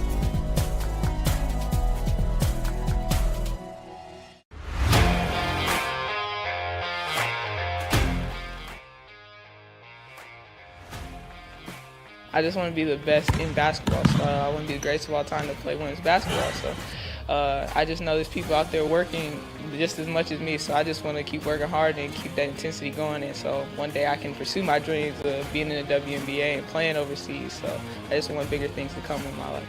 I remember when I started in March, she could do 0 pull-ups. She did have a great 25-inch vertical when she first started. She only weighed 150 pounds. One of our main mottos is do the simple things exceedingly well, and that's where we started. So we started the foundation, building her base, and now we've got to basically the peak of our pyramid of things that we can do with her. So we didn't skip any levels. We did all the basics, and she got really, really good at them, and that's what's led her to become as great as she is at basketball and performance. I've watched her grow, the confidence-wise, the strength-wise, the jumping ability, her footwork. It's really amazing to kind of watch for a girl her size, being 6'3", 6'4", to move like she can move and do the thing and be as agile as she is, along with the strength. Thank you for watching Summit City Sports. To help broaden our coverage, we're asking you to become a monthly sponsor to our Patreon account. We produce weekly highlights and live video broadcasts. When the Homestead girls golf team won its first state title in program history, we were there. When Fort Wayne brought back 3 state titles in cross country, we were there. We believe in sharing positive stories and setting the standard for how high school sports should be covered. Join us and donate today. At the University of St. Francis, you'll find everything you need to succeed, from business, nursing and science, to the arts, all with a 99% career success rate. You belong here. Here. Here. I belong here.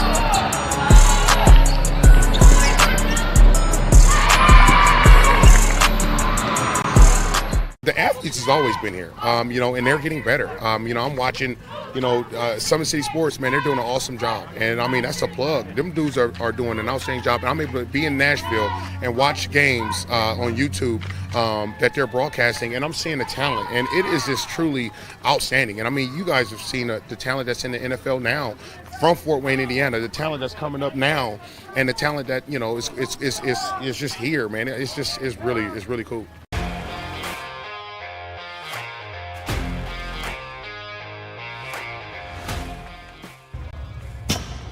I like to stay active. I try to come in here at least 3 times a week and just get my 1-hour workout in. Since September, I think I've put on 22 pounds of muscle. I think my vertical has gone up plus 5 inches, and I've gotten a lot faster since then too. I can hit the ball further. In football, I can push people around more. It's basketball easier too. Just being stronger just makes everything easier. Brandon started with gym rats basketball training. After one of the sessions, he came up to me and he wanted to know if he could do more. So Brandon started the EDGE program in November, in addition to the club training he was doing, because it offers personalized programming for his athletic goals. PSN Performance uses a long-term athletic development pyramid. At such a young age, it's really good for Brandon to set the foundation of athletic development. Since he is in season all year round, he has to be ready for all the physical demands. So he does a lot more strength training, just because in basketball he sprints and cuts a lot. In baseball he's doing a lot of sprinting. In football he does a lot of sprinting and jumping. So preparing him to withstand the physical demands of those games, he does a lot more strength training. I like all the lower body stuff the best.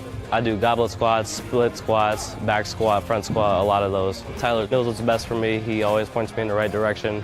He just pushes me to go harder every day.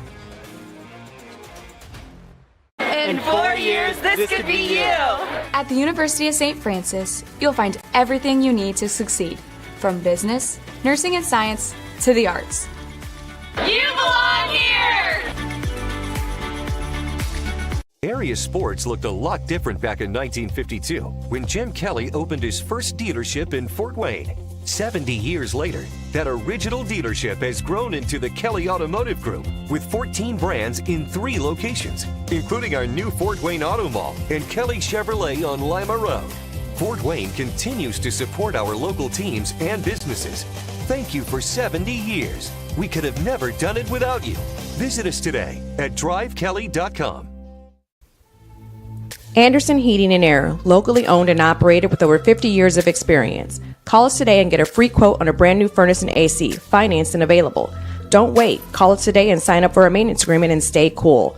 Our maintenance agreements will ensure that you're first in line if you have an emergency, and we'll send one of our service techs out for cleanings twice a year.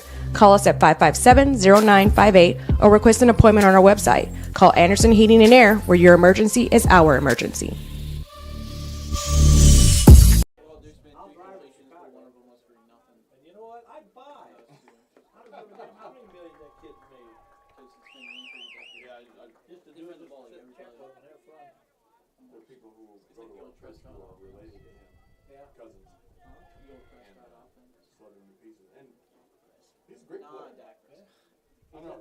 How many gold gloves has he got? 3 or 4? No, it's a different thing.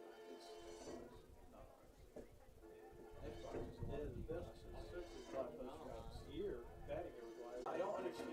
Like, they just like gave up. What is happening? He was due to come up, got 2 out and 1 out, and they rolled up. Let's go. What is it called? It was the right move because the pitch. I ain't never watched. But still. I want to see Kevin again.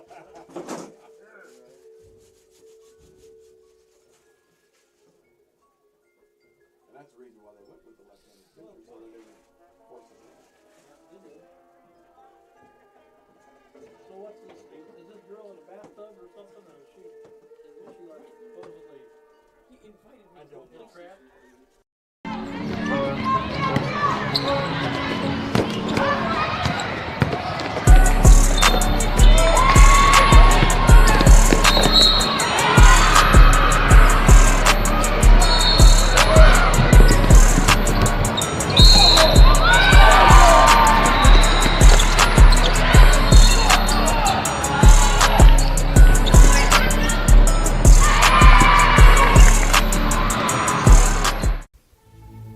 Anderson Heating and Air, locally owned and operated with over 50 years of experience. Call us today and get a free quote on a brand new furnace and AC, financed and available. Don't wait. Call us today and sign up for a maintenance agreement and stay cool. Our maintenance agreements will ensure that you're first in line if you have an emergency, and we'll send one of our service techs out for cleanings twice a year. Call us at 557-0958 or request an appointment on our website. Call Anderson Heating and Air, where your emergency is our emergency.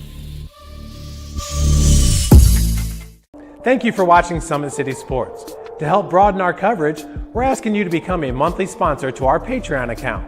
We produce weekly highlights and live video broadcasts. When the Homestead Girls Golf Team won its first state title in program history, we were there. When Fort Wayne brought back 3 state titles in cross country, we were there. We believe in sharing positive stories and setting the standard for how high school sports should be covered. Join us and donate today.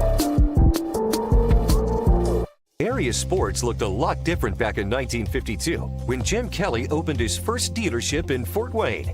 70 years later, that original dealership has grown into the Kelly Automotive Group with 14 brands in 3 locations, including our new Fort Wayne Auto Mall and Kelly Chevrolet on Lima Road. Fort Wayne continues to support our local teams and businesses. Thank you for 70 years. We could have never done it without you. Visit us today at drivekelly.com. Well, we are at halftime here at John Young Stadium. New Haven has a 25-0 lead over Huntington North. Now, early on, it was looking like a close ball game. New Haven, of course, is 1 for 3 on 4th down so far. Huntington North was able to move the ball with the run game with Luke Toish and also with the quarterback run game and Ian Wiley. But penalties have set them back, and so far the Vikings have been held to just 1 touchdown. That was a touchdown pass from Ian Wiley to Tony Decker that tied the game at 6. For New Haven, mostly where they've found success is the big plays. Trey Bates started the scoring with a 49-yard touchdown run. Then Donovan Williams scored from 59 yards out. Then he connected with, I believe it was a 69-yard touchdown pass to Trey Starks. And then Williams got his second touchdown of the game. That was more of a 26-yard pass, quick hitter to a Johnny Washington for 6. Well, we'll go ahead and finish out, or try to finish out getting some words in from our sponsors before this halftime is all said and done. TJW Industrial. They are specialists in design, build, mechanical, and refrigeration. For more information, visit tjwindustrial.com or call TJW Industrial Incorporated at 260-489-8880. Earn your edge this season. Parkview Sports Medicine Edge Training Program maximizes your athleticism through personalized performance training to reach your goals and get you to the next level. Visit parkviewsportsmedicine.com/edge to schedule your free consultation. And today's broadcast is brought to you by SummitCitySports.com. Follow us on Twitter at 260sports, like our Facebook page, SummitCitySports.com, and be sure to subscribe to our YouTube channel.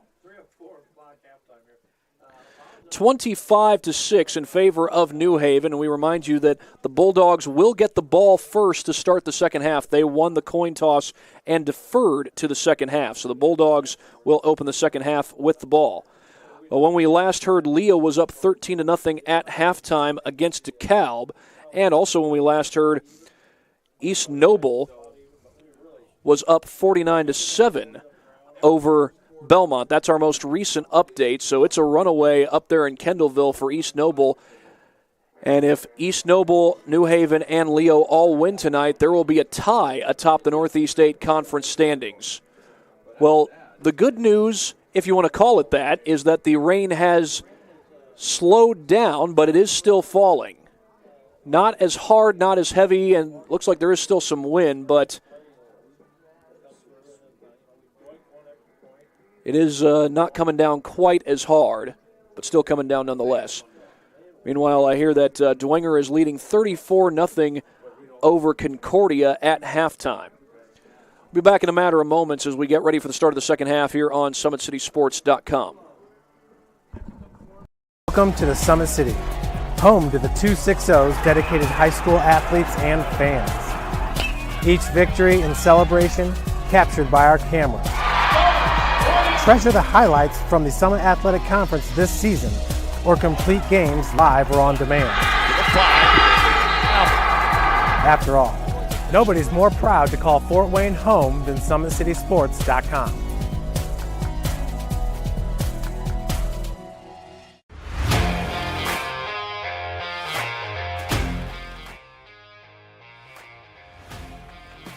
I just want to be the best in basketball. So I want to be the greatest of all time to play women's basketball. So I just know there's people out there working just as much as me. So I just want to keep working hard and keep that intensity going. And so one day I can pursue my dreams of being in the WNBA and playing overseas. So I just want bigger things to come in my life.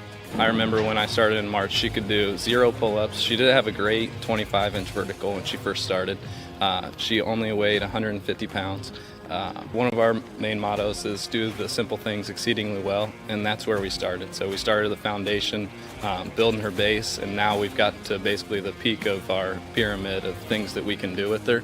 So we didn't skip any levels. We did all the basics, and she got really, really good at them, and that's what's led her to become as great as she is at basketball and performance. I've watched her grow, the confidence-wise, the strength-wise, the jumping ability, her footwork. It's really amazing to kind of watch for a girl her size, being 6'3", 6'4", to move like she can move and do the thing and be as agile as she is, along with the strength. Thank you for watching Summit City Sports. To help broaden our coverage, we're asking you to become a monthly sponsor to our Patreon account. We produce weekly highlights and live video broadcasts. When the Homestead girls golf team won its first state title in program history, we were there. When Fort Wayne brought back 3 state titles in cross country, we were there.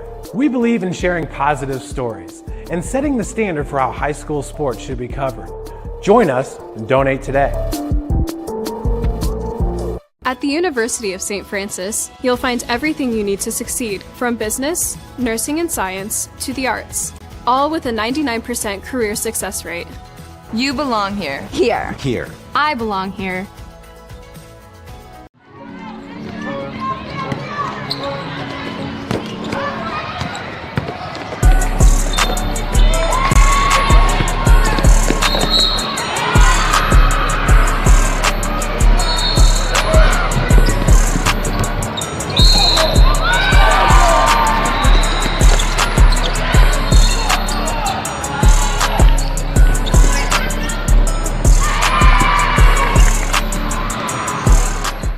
Has always been here, and they're getting better. I'm watching, SummitCitySports, man, they're doing an awesome job. And I mean, that's a plug. Them dudes are doing an outstanding job. And I'm able to be in Nashville and watch games on YouTube that they're broadcasting, and I'm seeing the talent. And it is just truly outstanding. And I mean, you guys have seen the talent that's in the NFL now from Fort Wayne, Indiana, the talent that's coming up now, and the talent that, is just here, man. It's really cool.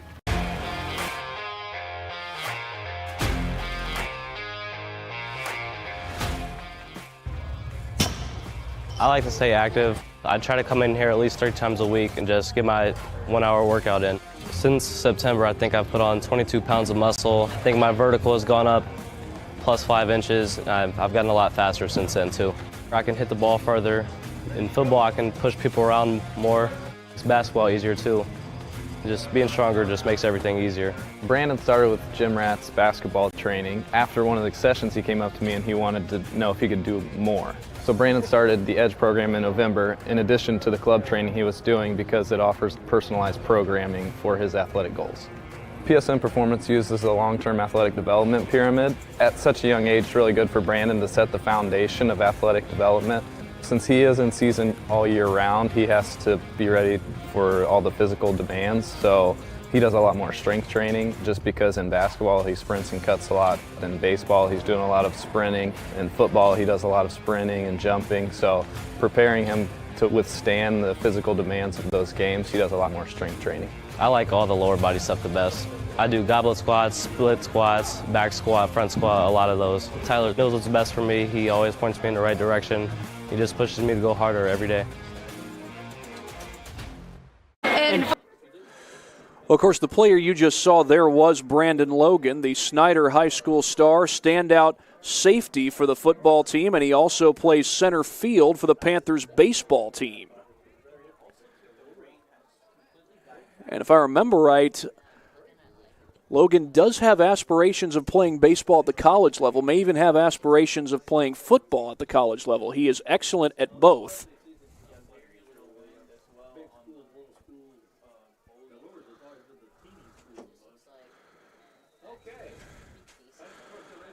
Well, New Haven will receive the second half kickoff. There is the kick. It's a short one, returnable from the 30 and taken from right there. Out across the 40-yard line. I think that was Washington. It was up pretty deep. And it will be good field position for Huntington North, for New Haven, I beg your pardon. Yeah, one has the abbreviation NH, the other has the abbreviation HN.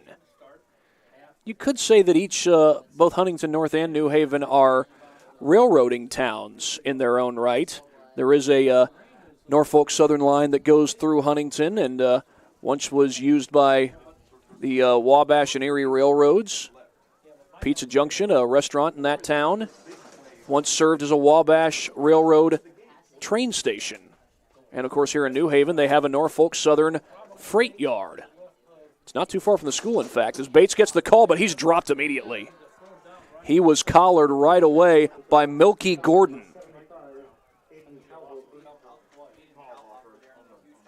Got Milky? Well, Milky got Bates for the stop.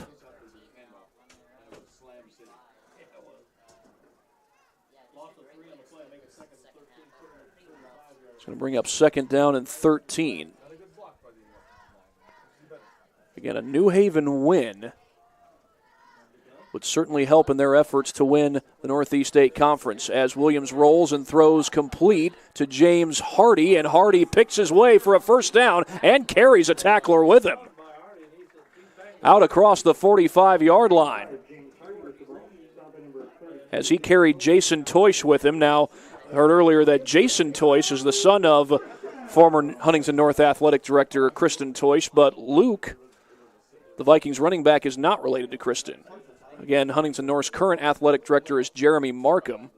In recent years, they've played host to sectional baseball, sectional and semi-state basketball. And also they've played host to regional gymnastics. Pistol set here for the Bulldogs, and the handoff. Nope, it's a fake handoff, and Williams on the keeper. The zone read to the outside, first down and more. Still going is Williams, and he's upended near the 25-yard line, and a flag comes in. Are we looking at a late hit here? It came in after the play, and is Williams down? Oh, my goodness. This is not good news if you're a Bulldogs fan. This is not good news if you're a sports fan at all. An official's timeout is called, and well, we certainly hope that Williams is okay, but I'll get another look at this play, see what happened on the back end. Athletic trainer for New Haven, by the way, is Brian Comprood. As we get a look at this latest replay, it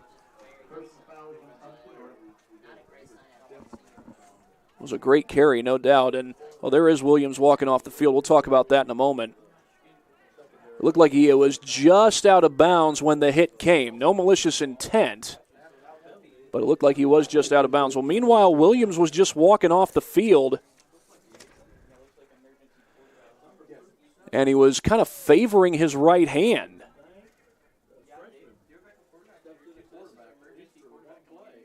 I believe this is Dominic Wallace taking the snap. He'll hand this one off. That's Bates up the middle. He gets inside the 5-yard line.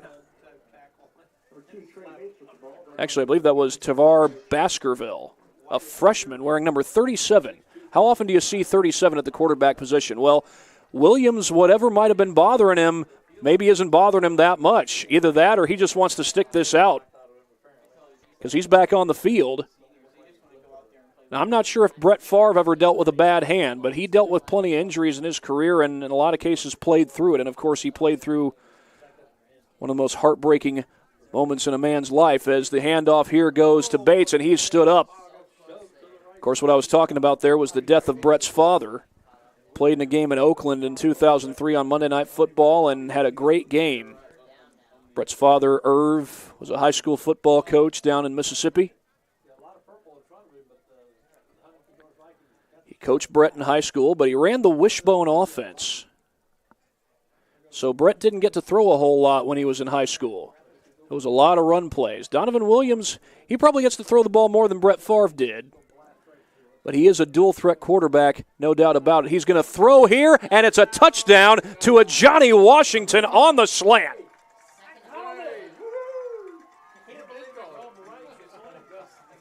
(31-6) in favor of New Haven, and Washington has his second TD of the game. And indeed, the Bulldogs do score on the first drive of the game. They take just 2 minutes and 42 seconds off the clock. It looks as though they're going to kick the PAT.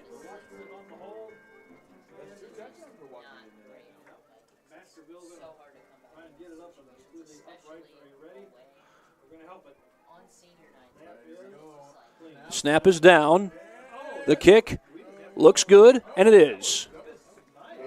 32-6 in favor of New Haven. They lead it by 26 on their home field against Huntington North. Another look at our latest replay. They're always brought to you by Traction Athletic Performance.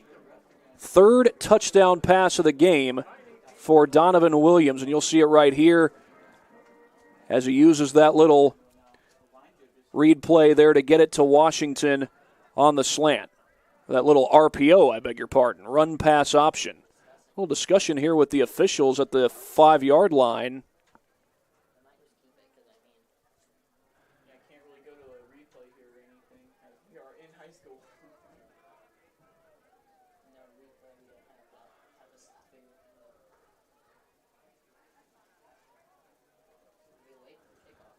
Right now they're moving the ball away from the middle of the field, a little closer to the left hash. Not quite to it, though.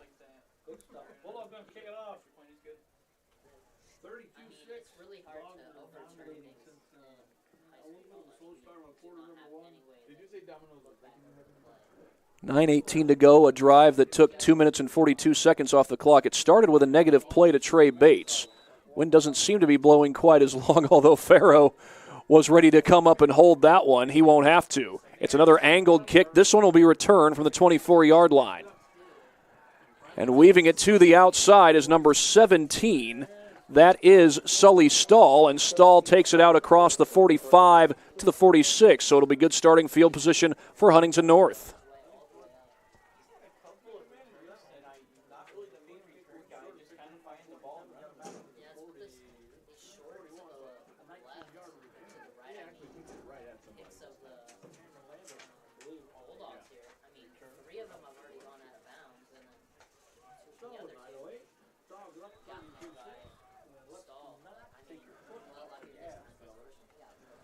It is Wiley to throw here on first down. He floats it to the sideline, incomplete. With the coverage there was Jamarcus Turner, and he was awful close to him. A play that only took 4 seconds.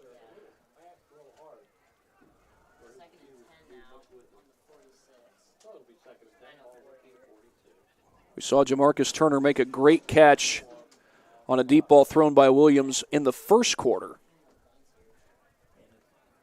Now, that particular drive, the Bulldogs would turn it over on downs. They show a blitz here.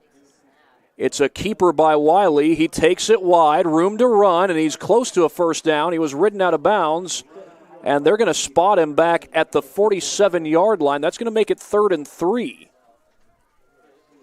Adrian Anderson comes back onto the field for New Haven. Clock stops on the out-of-bounds play with 8:57 to go.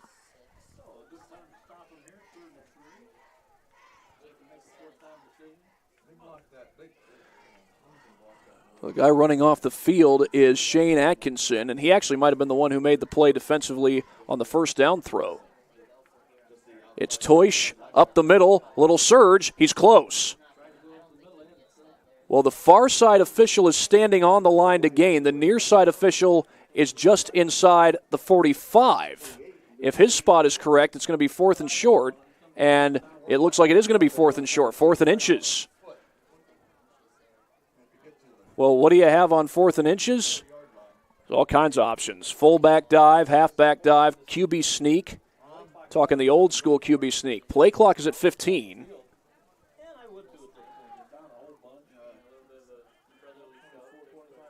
And now Wiley's going to go under center. He takes it, and it looks like he's got it.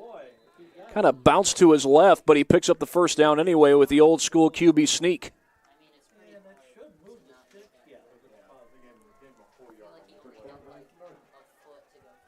He gets that first down with 8:13, and now the clock will start as they reset the chains.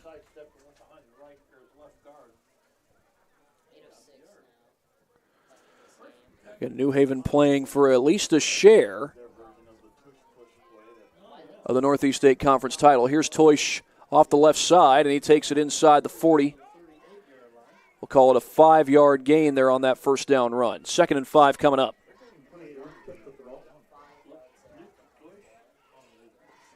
So I was talking about Brett Favre and his great game against the Raiders in 2003. Packers, they played the Raiders this past Monday night, and it was Max Crosby who was Vegas' hero. That ball's fumbled by Wiley. He picks it up.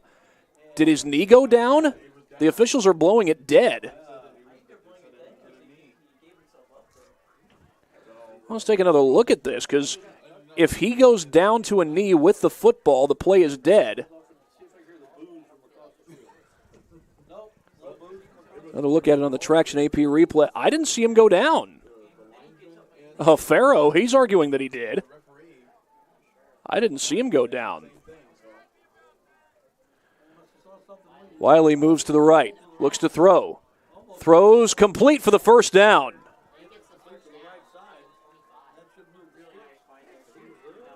And that catch, I believe, is made by Shearer, Wyatt Shearer, number 24, a sophomore. Shearer listed as the backup tight end to Asher Chipchowski. And the Vikings keep the chains moving with that first down.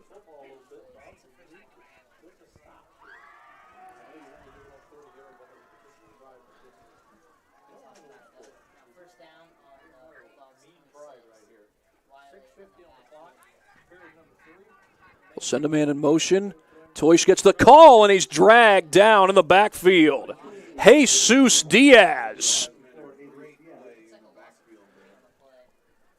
It's a loss of 3 back to the 29-yard line. As Jesus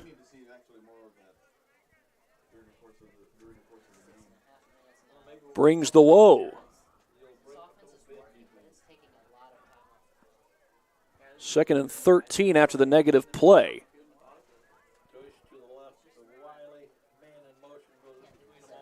Wiley in trouble, fires downfield, into coverage, and it's incomplete. Trey Bates was right in the area.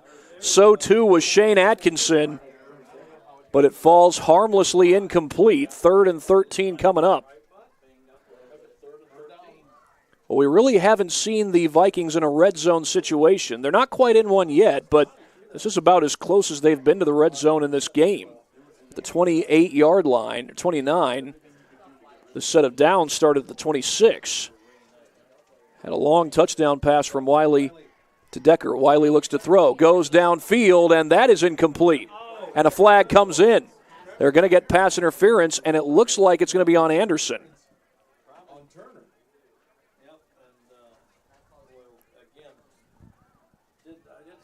That's a huge penalty against the Bulldogs.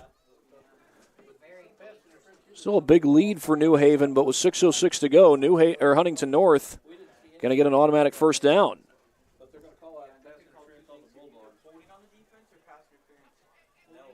Oh, they're going to pick up the flag. No foul on the play.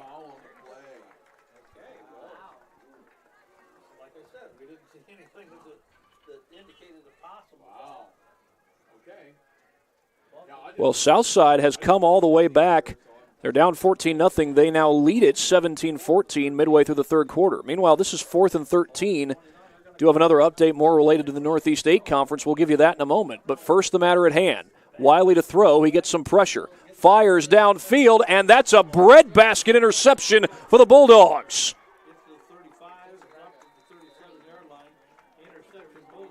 Trey Bates picks it off. And he actually improved the field position from where the Bulldogs would have started. They would have started at the 29. They'll start at the 32 instead.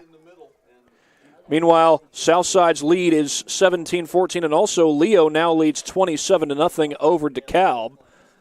That's a game that most folks around the Northeast State are paying attention to. New Haven has a chance to win a share of that conference. If New Haven, Leo, and East Noble all win, that will be exactly what happens. East Noble, by the way, is up big on Belmont. Williams to his left, throws on the run. He's got Hardy out there, first down and more. Hardy bangs off a one-tackler and goes down short of midfield. I believe that's Hardy's third catch of the ball game. As we give you another look at our latest replay brought to you by Traction Athletic Performance. This was a breadbasket interception. Trey Bates, all he had to do was wait on it and take it the other way.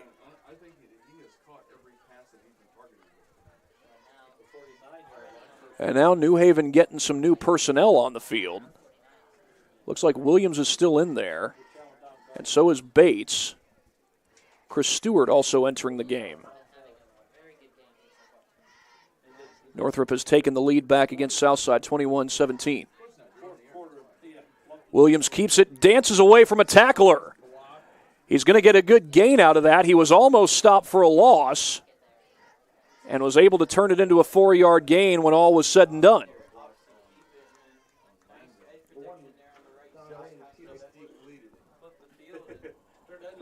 Well, if New Haven can run the football, they can keep the clock moving, maybe even force Huntington North to use a timeout or two.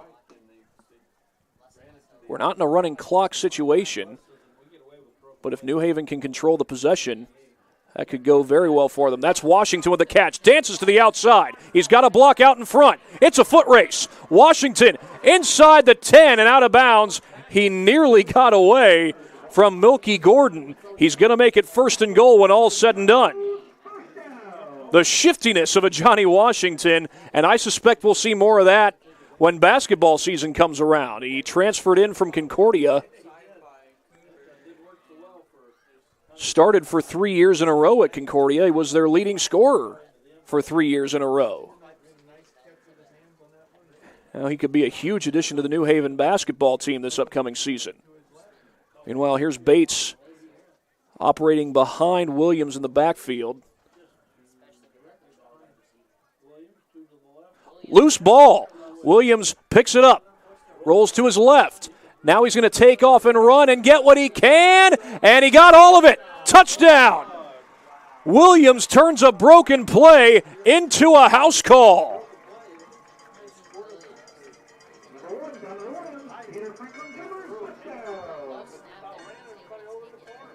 .32 lead on the touchdown scored by Williams, and the Bulldogs have broken it quite a ways open. They ring the bell here at John Young Stadium. Now, they may not have a bell for the trophy like they do in the SAC, but you're hearing some loud bell ringing. And don't confuse that with the railroad yard that's here in New Haven, actually running parallel to us. It's not right next to campus, but it's fairly close. All bobbled snap. Washington's got it. He's going to throw, and it's caught! Chris Stewart. Are you kidding me? 2 for the price of 1. 2 broken plays eventually turned into points. I said 2 for the price of 1. It's more like 8 for the price of 1. Or whatever you want to call it. Either way, it's a 34-point lead for New Haven with 3:56 to go. Oh, we've got a couple of replays to show you here on SummitCitySports.com. First, the bad snap that turned into a touchdown. Here's that play. Williams able to stay with it, gets some pressure, but gets the angle and is able to sidestep his way in for 6. And I have no idea how a Johnny Washington was able to complete this pass to Chris Stewart. That was a heck of a completion, and New Haven's ready to kick off. We'll show you that play after the kickoff. Domingo Flores has it on the tee. And it looks like Faro was ready to hold it if he needed to, but now he steps away. And did the ball fall off the tee again? Yeah, it did. So now Faro is going to be called upon.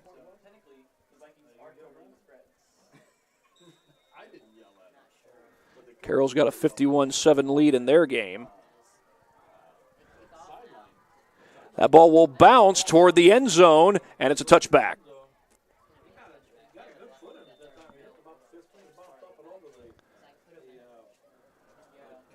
Well, here's another look at our latest replay, even sooner than the touchdown.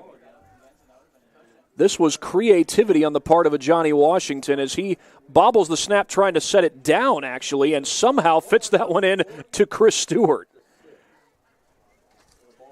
Well, Washington has actually thrown a few passes this season. According to my stats, he had thrown just one pass and completed it up until that one. Now, that's for a grand total of -1 yards. That one was for a grand total of 2 points.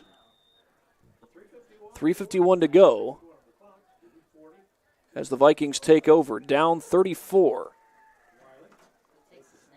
Hand off to Toish, and he's dropped in the backfield, and I think that was Stewart, and it was indeed the tackle for loss, Chris Stewart. Right after catching the 2-point conversion, what ultimately was a 2-point conversion on the bobbled snap. And he forces a loss of 3. Hand off to Toish, and Toish, oh no, it's still Wiley who's got it. He floats it to the sideline, and that's incomplete.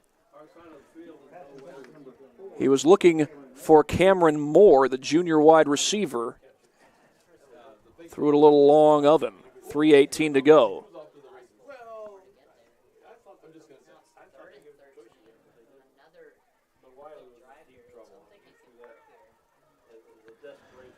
And of course, it is a shame that Mylan Graham's not able to take the field today, though I hear tell that he may be available for next week's sectional playoff game against East Noble.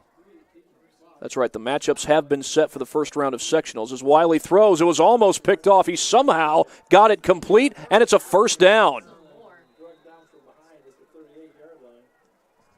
The catch made by Tony Decker for the first down. Somehow Wiley able to get that one off. It was almost picked. Here's another look at it. See how close the Bulldogs came to getting this pick.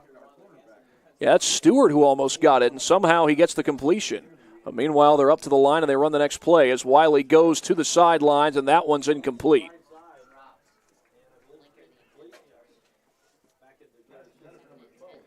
Again, Leo is leading 27-0 over DeKalb, and when we last heard, East Noble had a big lead, 49-7.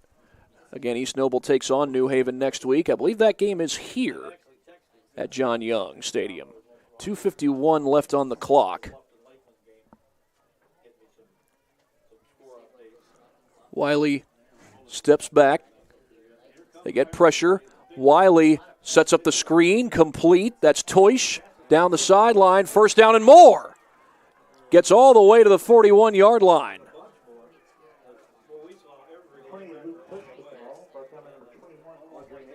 Adrian Anderson saved the touchdown. Huntington North showing some fight, but they got a ways to go to come back in this one.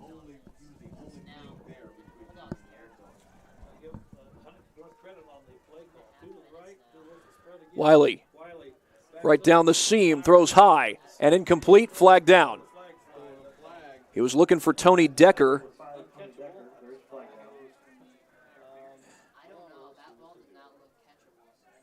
So the officials will discuss this. They picked up a pass interference flag earlier in the game. Does not look like they're going to do that here. They do call it pass interference.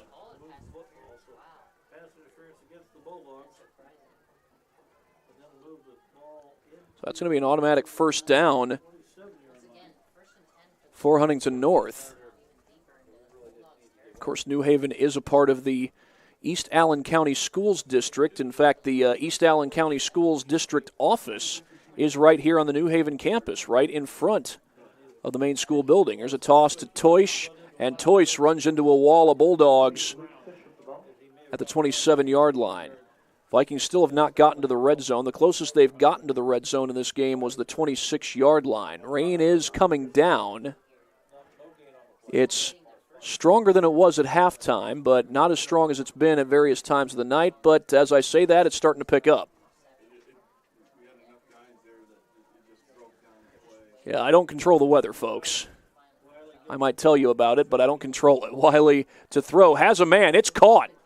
And stumbling toward the sideline is Asher Chipchowski. I think he's got a first down, but there is a flag. 1:46 on the play.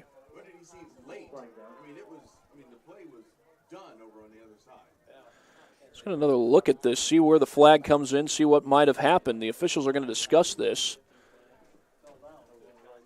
Ineligible man downfield is the call.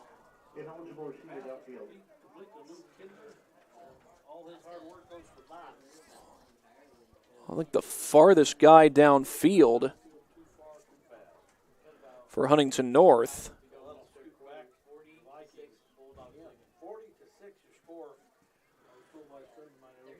was number 59, Kason Landrum.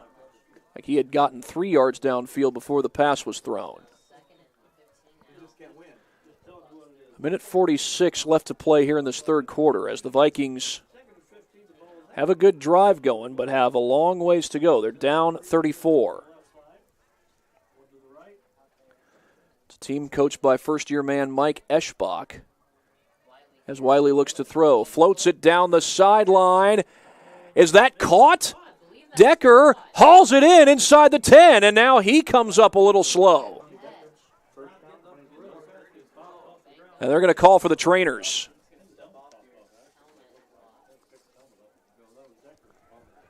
Well, the Huntington North training staff looks like they've gotten Decker to the sideline, but it's going to be first and goal, and this is the first goal-to-go situation that Huntington North has had in this game.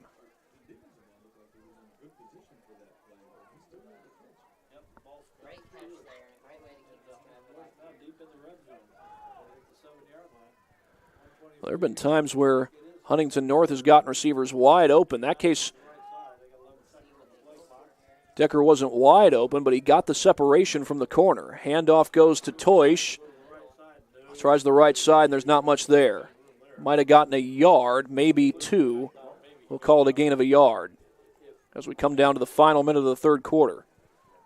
This is the first goal-to-go situation that Huntington North has had. It's also their first red zone trip. Penalties have set them back today. They've committed several of those, most of them pre-snap penalties.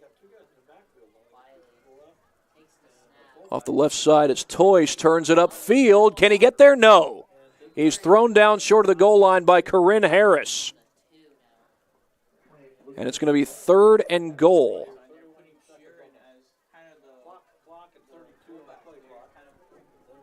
Looks like Huntington North's going to try to run one more play. They do. Hand off to Toyce, battling for the goal line, trying to carry Bulldogs with him, and he won't get there.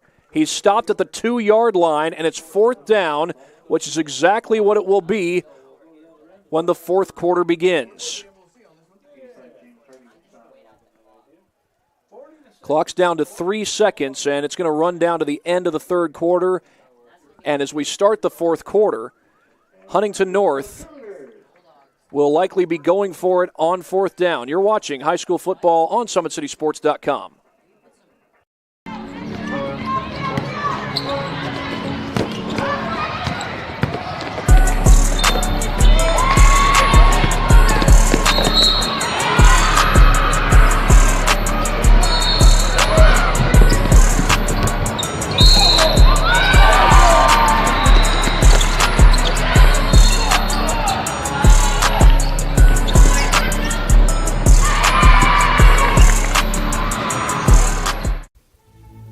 Anderson Heating and Air, locally owned and operated with over 50 years of experience. Call us today and get a free quote on a brand new furnace and AC, financed and available.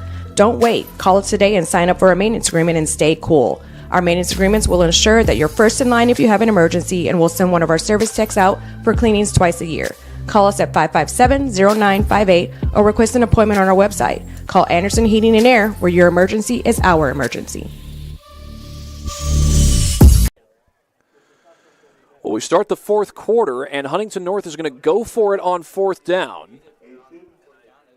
It's 4th and goal from the 2. Huntington North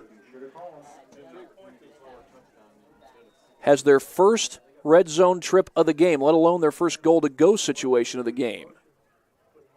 Send a man in motion. Wiley throws, touchdown, wide open was Asher Chipchowski.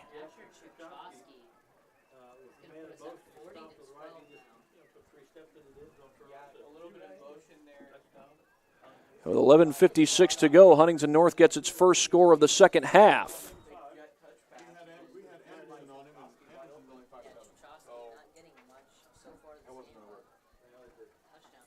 Now, it's already not a running clock situation, but Huntington North's going to go for 2 to try and prevent New Haven from getting this to a running clock. Even if they score again, handoff to Toish, bounces it right, turns upfield, and did not get there. Made a little surge toward the end, and he did not get there.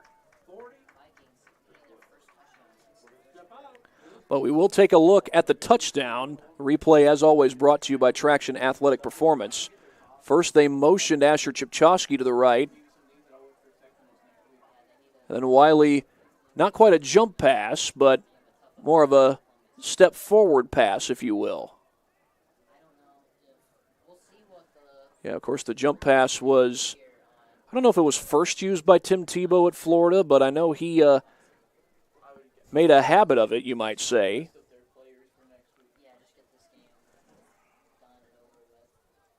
A few of his touchdown passes came via that particular play. It's a 28-point lead for New Haven. We are not to a running clock at this point. However, if New Haven were to score a touchdown and then get an extra point, we would have a running clock.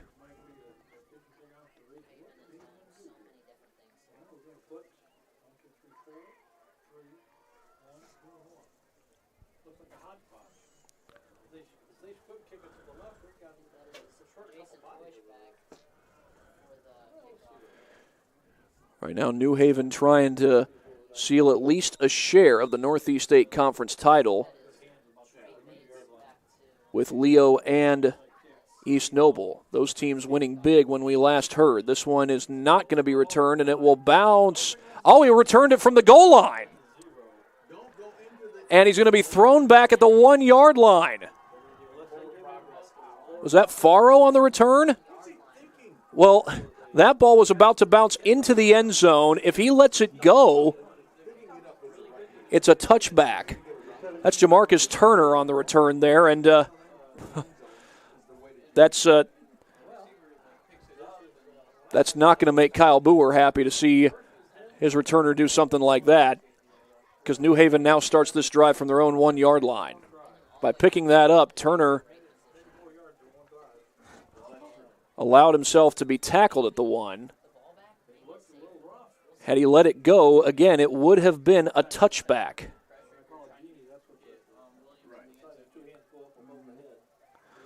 Pistol formation. Trey Bates is in the backfield behind Williams. And Williams to throw. He steps up, got to get out of the end zone. He did, just barely, and he might have gotten a yard, if that.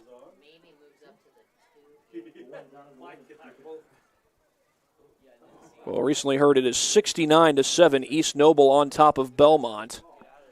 East Noble will play New Haven next week, and I do believe that game will be here. That'll be the first round of sectionals. New Haven part of sectional 19. New Haven and East Noble part of sectional 19. Huntington North is part of sectional 20, both part of Class 4A. It's a quick hitter. That's complete to Washington, who's got the first down and still on his feet. Out across the 20. Can they bring him down? Washington carrying men with him. Vikings tried to tackle him. He said, no thanks, I'm carrying you to Washington. He carried him to the 30-yard line. It's a 28-yard gain, and when all's said and done.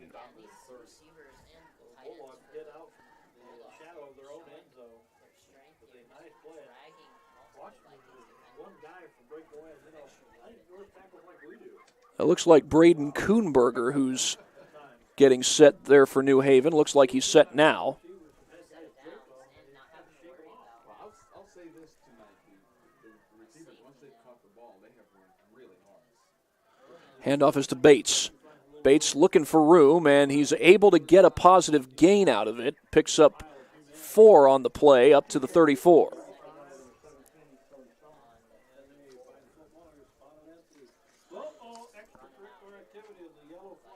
Oh, just had a flag come in apparently after the play. I didn't see what happened there at the end of the play. The officials are going to discuss this.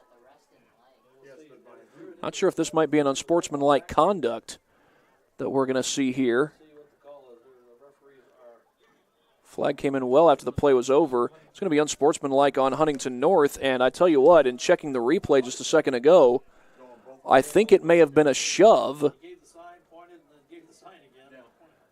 by one of the Vikings' offensive linemen. Aiden Kahlhofer looked to be the guilty party. We'll get another look at it on the replay, see what happened.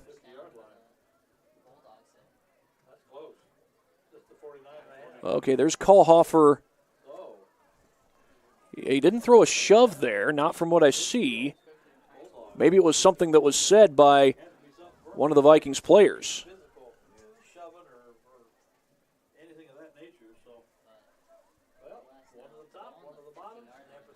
Fake to Bates. Williams. Did he get it off? I did not hear a whistle. That ball might still be live, and now the ruling is incomplete. Or is it? The initial signal was incomplete pass, but it took a while for that signal to be made.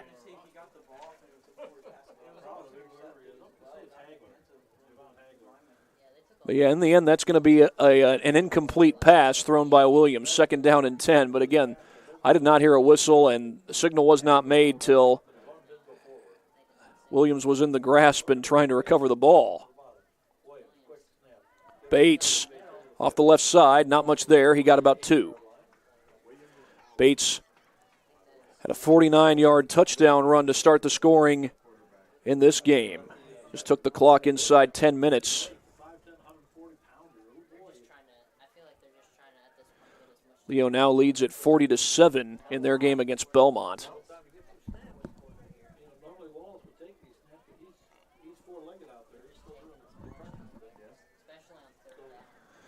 Looks like we got a backup quarterback in there, Tavar Baskerville, and he's going to hand this one off. That's Bates, dragged down. And there comes another flag right after the tackle. And I said that was Bates. That might have actually been Josh Haywood getting the carry.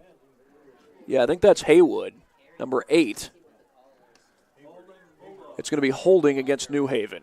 Well, New Haven was driving to try and make this a 35-point lead so that they could send this game to a running clock. A touchdown and a PAT would do that. Penalty's going to be declined here. It's going to be 3rd and 8, and I think Kyle Boer might have just called a timeout. Either that or he's just bringing new guys onto the field. It's actually 4th down. New Haven's going to punt.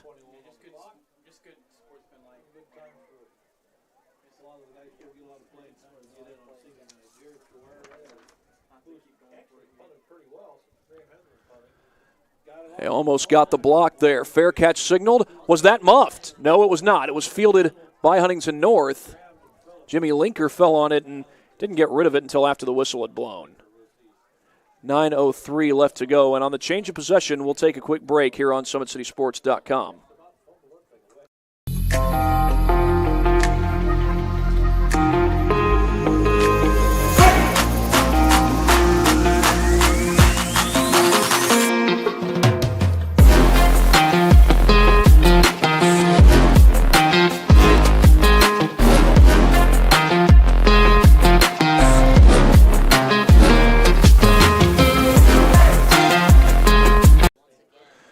We're back. A 40-12 lead for New Haven over Huntington North in this Northeast 8 Conference battle as Wiley keeps it himself and takes it for a 1st down at across the 40. The quarterback run game has been successful for Huntington North. Obviously, you don't want to make your living running your quarterback, but Huntington North has gotten plenty of good plays out of running their quarterback.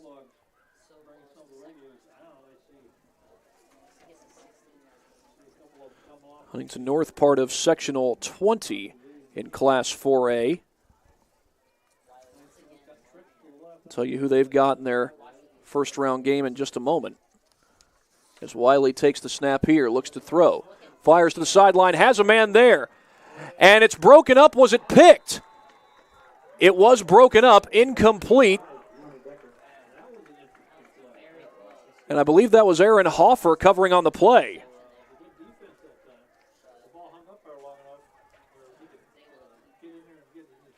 A quick look at it on our Traction AP replay. See who this was that broken up. I thought it was Hoffer. Initially, Tony Decker got away. No, that's not Hoffer. That is number 36, Donald Gage. And my apologies, you just missed the last play. It's going to be a negative play for Huntington North, and this is going to be third down with 8:16 on the clock. Huntington North, for their first-round sectional game, is going to get Columbia City. They came into play tonight 5-3, taking on Norwell, trying to snap a 3-game losing streak. Those 3 losses for Columbia City have been to the likes of New Haven, Leo, and East Noble. Not necessarily in that order, but they have lost 3 straight to those teams. Columbia City, of course, is the defending Northeast 8 Conference Championship, but it looks like that conference is going to be shared by 3 teams when tonight's all said and done. 3rd and 12. And whistles will blow this one dead. Huntington North calls a timeout. Mike Eschbach wanting to talk things over. And again, Huntington North will take on Columbia City next week in the first round of sectionals. New Haven's going to take on East Noble. And again, the games have not yet gone final. This one still has 7:48 left to play, but from what we hear, Leo is up 40-7 over Belmont. And East Noble is up 69-7. Leo's leading against DeKalb. East Noble is leading Belmont 69-7. So it looks as though when tonight is all said and done, there's going to be a 3-way tie at the top of the Northeast 8 Conference standings. But again, sectional playoffs are upon us. Huntington North will get Columbia City, and New Haven will get East Noble, a rematch with the Knights. And I believe that game will be played here at John Young Stadium. Shotgun for Wiley. Bulldogs show a blitz. They get some pressure. Wiley gets it away. He's got a man, and it's incomplete. It might have been broken up at the last second. That might have been Harris back there defending, but it's going to be 4th down at the back end of that play. Check that. It's going to be 1st down. That was 4th down, so I hope this. Yep, this will be 1st down. New Haven going to take over on downs.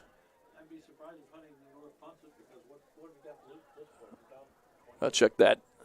My apologies there. This is going to be 4th down, and Huntington North's going to punt it.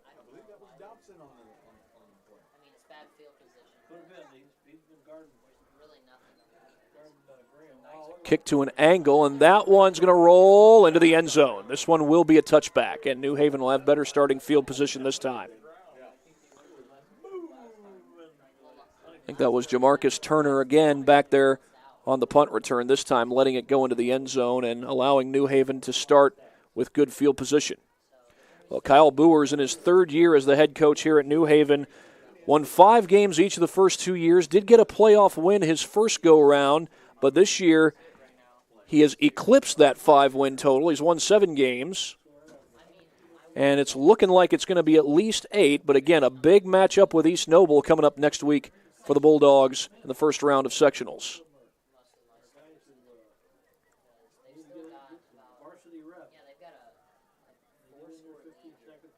Pistol formation, and snap goes to Williams. Adrian Anderson getting the carry off the left side, and Anderson shirt-tail tackled as he crosses the 50-yard line. Check that. It's Nick Tompkins getting the carry. Tompkins, the junior running back, picking up a first down. I believe that's his second carry of the game. Tavar Baskerville remains in there at quarterback. It was not Williams who was in at quarterback on that last play. They pulled him for Baskerville late in the last drive, probably trying to keep the starters healthy for next week. Again, the Bulldogs have a big game against East Noble. Off the right side, that's Tompkins close to another first down, and he may be spotted with just enough to move the chains. It's going to be close. I thought he got swung back short of the sticks. They are going to call it short, 2nd and inches.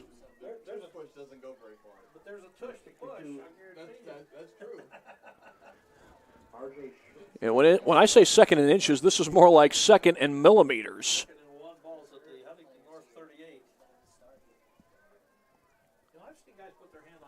6.5 left to go in this game. Tompkins, left side, gets the first down. Looking for extra yardage. He's going to get it, still on his feet, and he takes it across the 25.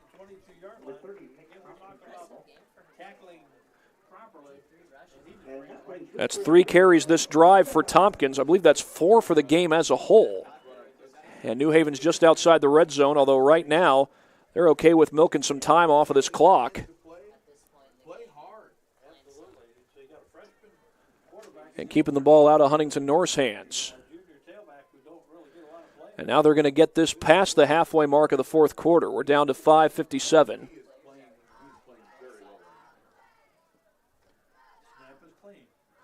Baskerville gets a block from Tompkins. Turns it upfield.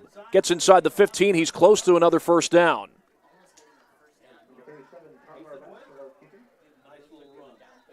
Tavar Baskerville, the freshman, getting some playing time. And now we got a Viking down.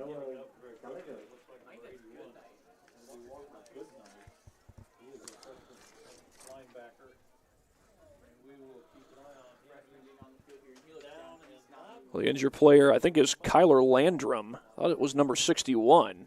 As they tend to him, we'll take an injury timeout.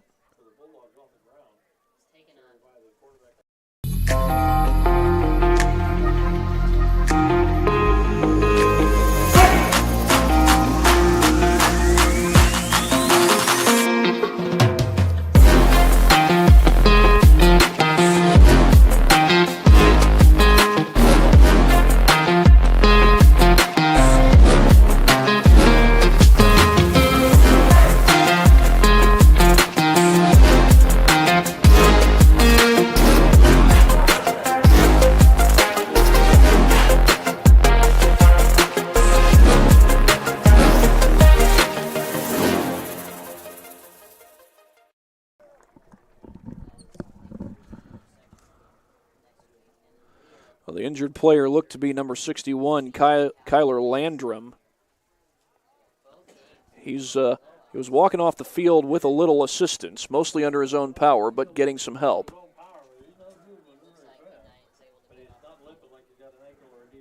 Certainly hope that he's all right and will be able to go next week when New Haven plays Columbia City. Huntington North just took a timeout. That's their second timeout of the game, or second timeout of the second half, that is. They got 1 timeout remaining for the game. But for New Haven, they are going to move on to play East Noble next week in the first round of sectionals, and by the looks of things, they are going to finish in a tie for first in the Northeast 8 Conference with Leo and East Noble. We do have an update, by the way. Snyder has gone final. They've beaten Wayne 37-0. And I believe with their win, they clinched the A division of the Summit Athletic Conference. Yeah, Lures was playing Homestead tonight, and Lures had not yet lost in conference play. By the way, that's one of the signature wins that New Haven has, or excuse me, East Noble beat Lures earlier this season.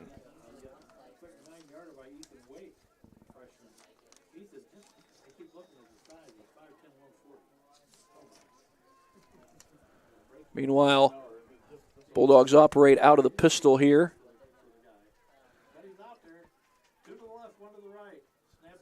Handoff, Tompkins bouncing to the outside, still on his feet. And now he's going to be dropped back at the 13-yard line.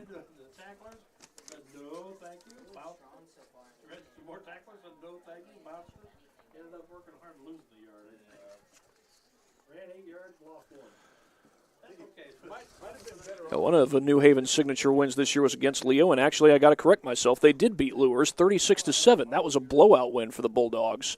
Lures hasn't yet lost a conference game this season, but when New Haven went to Bishop Lures, they came away with a huge win. Absolutely blew out the Knights. They'll face the Knights of East Noble next week. This is 3rd down and 2. Baskerville to throw, incomplete. He skip-hopped it toward his intended receiver. We've seen that from Baskerville, and we did see it early from Donovan Williams, although Williams bounced back very nicely, and he's thrown 3 touchdown passes and also run for 1 in this game. So now it's going to be 4th and 2. We'll see if the Bulldogs maybe go with a run play here or go back to the air. Let Baskerville throw in a 4th down situation. Again, he's a freshman, getting some experience late in the ball game. Nick Tompkins in the backfield behind him. 4:49 left. It's Tompkins. Tried to bounce off one man, and I'm not sure he got there. I think he's going to come up short.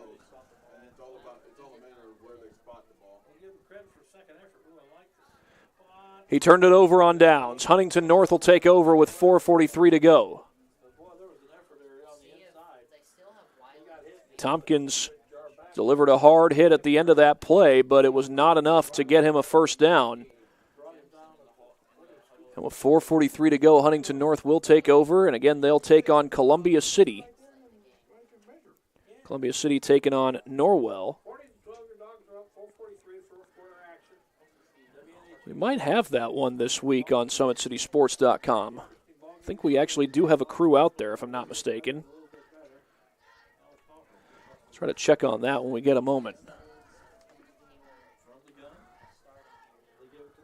Handoff off the right side, and not much there.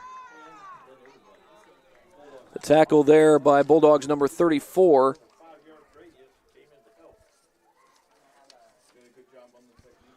And that is Alex Hoffer. Alex Hoffer, the senior, coming up with a tackle. We've seen Aaron Hoffer make some good plays today.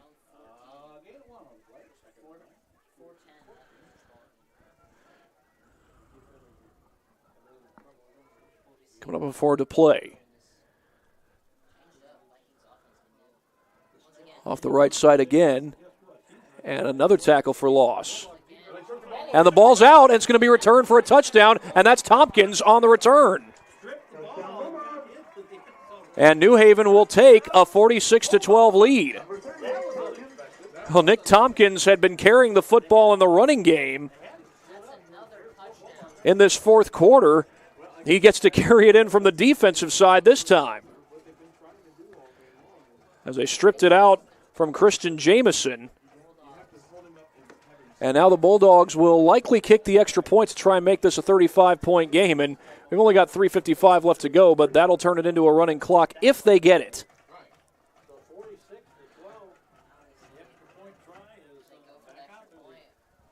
It will be an extra point. Flores on to kick the PAT.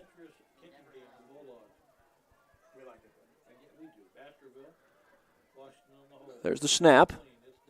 The kick is good. So that will get it to a 35-point game. Well, here's another look at that last play. The replays, as always, brought to you by Traction Athletic Performance. I think Tompkins is the one that ripped it out. Yes, he was. You saw it there. He ripped it out and took it into the end zone as Jamison had been gang tackled by the Bulldogs.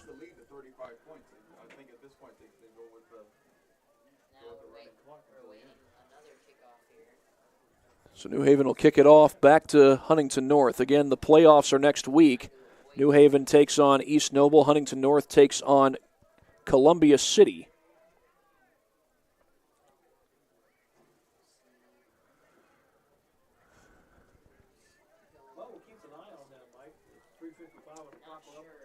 Domingo Flores signaling out to the sideline.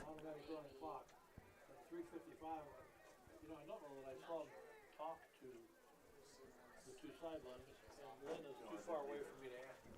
So we're going to kick it away. We're going to put it right in the middle of the field in the 40. First time we've done this. Both teams digging into their benches here in the second half. Flores kicks it off. It's a short kick. That will bounce and be fielded at the 30. Taken out across the 40-yard line. As Sully Stahl will get good field position for the Vikings. And now the clock will run after the kick has been returned. So I believe now it has officially gone to a running clock situation. Yeah, normally they stop the clock after the kickoff return, and then it's started back up on the next play. And it continues to run unless there's a play out of bounds or an incomplete pass or a turnover. In this case, the clock would not stop on any of those situations, but it would stop on a scoring play or a timeout or an injury timeout. God forbid we have one of those. They'll hand it off the left side. Taking it out across the 45-yard line. Thought that was number 20, Charlie Close, freshman running back. Got it out across the 45-yard line. Clock continues to move. Again, we are in a running clock situation. New Haven getting that defensive touchdown to make that happen.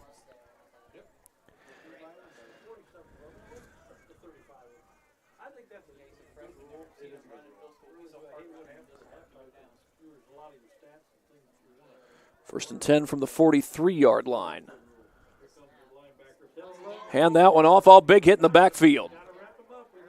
And they finished the tackle in the end. In on that tackle for New Haven was number 33, and that is Ian Amstutz, junior linebacker, helping to make that tackle for loss possible with Close. And we do have a final meanwhile. Leo has officially knocked off Belmont. 43-14 the final there. So Leo likely will get a share of the Northeast State Conference title along with New Haven and East Noble. East Noble was up big when we last heard, and New Haven's up big with less than 2 minutes to go in this fourth quarter. Quarterback, meanwhile, is number 15, Landon Kaler, and that's Close getting the carry for just a yard. Get him up to the 42-yard line. It's going to be 3rd and long, 3rd and 9.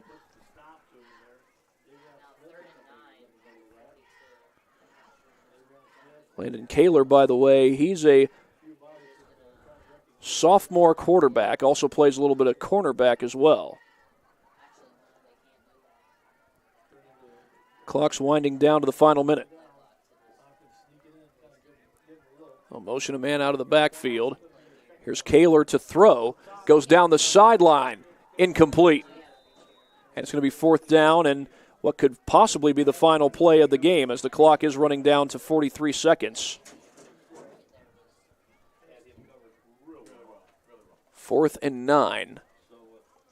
Again, New Haven looks like they're going to take the Northeast State Conference in a 3-way tie. Not solo, but they're going to take a 3-way tie of the Northeast State Conference. Leo already a winner today.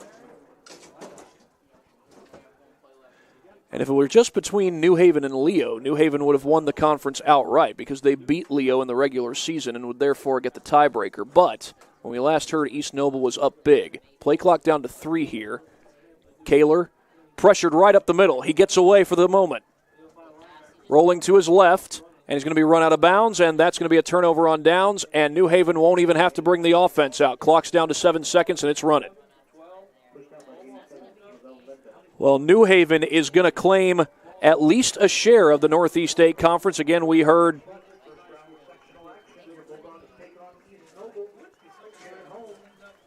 that Leo has already won today.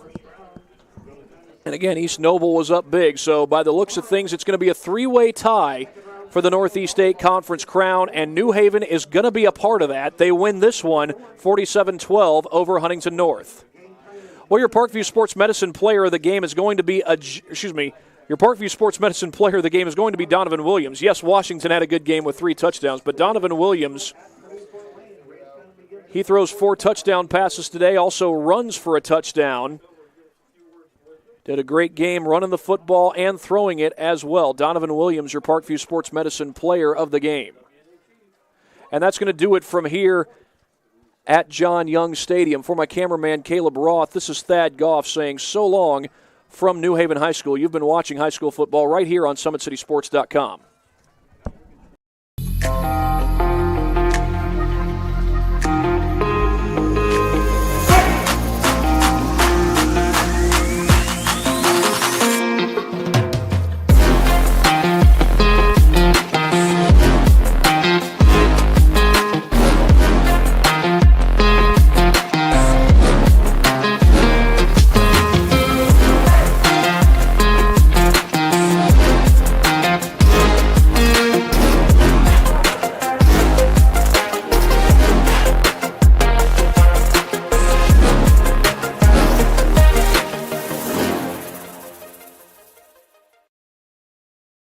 Welcome to the Summit City, home to the 260's dedicated high school athletes and fans. Each victory and celebration captured by our cameras. Treasure the highlights from the Summit Athletic Conference this season, or complete games live or on demand.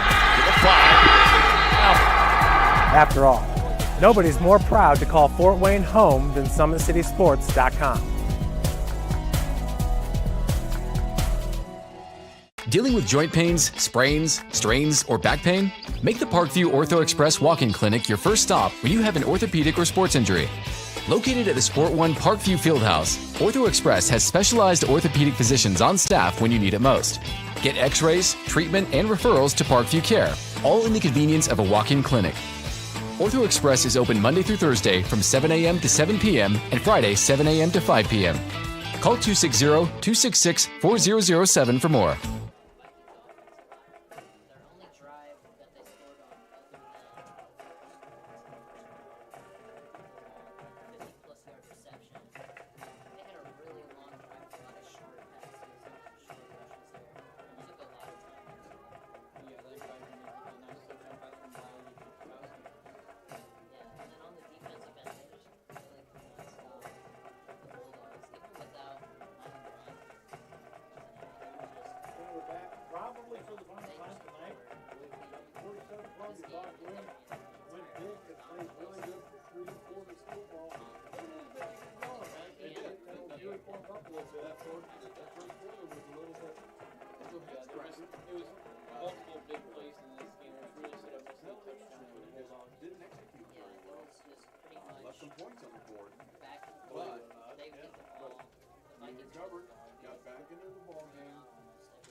Stuff flying around out there. There was like a plastic, a bag like this.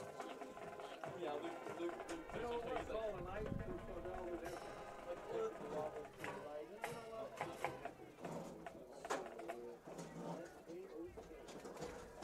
47-12. We'll be back next week. Playoffs start. We're going to be right here at John Young Stadium, and we get a chance to end with the East Mobile Knights. We lost over 21 last week. The score is not indicative of the fact that we didn't play very well. No, we've got to be able to play better. Yep.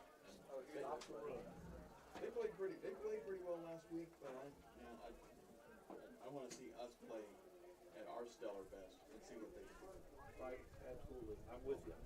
So, for Kenny Barr, Mike Jackson, we're going to go home. I got this going to eat. And the rain is still coming, so we're got to get out of here before it gets. We're going to pack up and try to get out of here before tomorrow. Thanks for listening, everybody.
mention that if you get to it.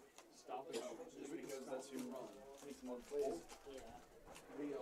Hey, don't forget your East Noble, side the house. Yep, got a chance to do it. Man. Alright, my dad's here. Win here. Yeah, you're It's good to go. You're probably gonna go to lead. Yeah, isn't that joyful? Yeah. And I doubt if we'll have any kind of may have taken it outside. broadcast there again.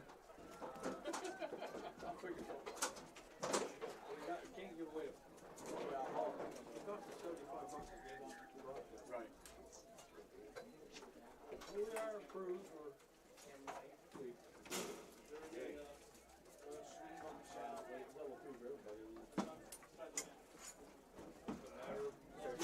He handed me that back. Yep. See you Monday. What you got there? Computer first? Whatever you want. Is anybody here? Homestead. Haven't heard. Homestead beat Lures by 3, 10 to 7. Did they really? Yep. So Snyder and Lures, I guess, share the SAC title.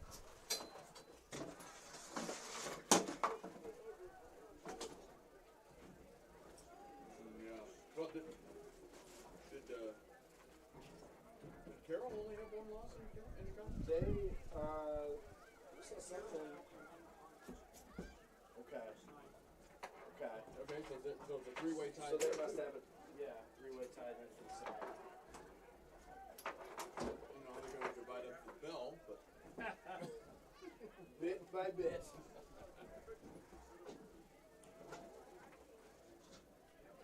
Carroll probably keeps it, I'm guessing. I'll tell you what, they have to come get it from me. Exactly. Yes. And I wouldn't help them. I wouldn't help them at all. I wouldn't tell them where it is. Nope. It's not outside. You can't find it. You're out of luck. But you can't come inside to get it either. Well, not legal.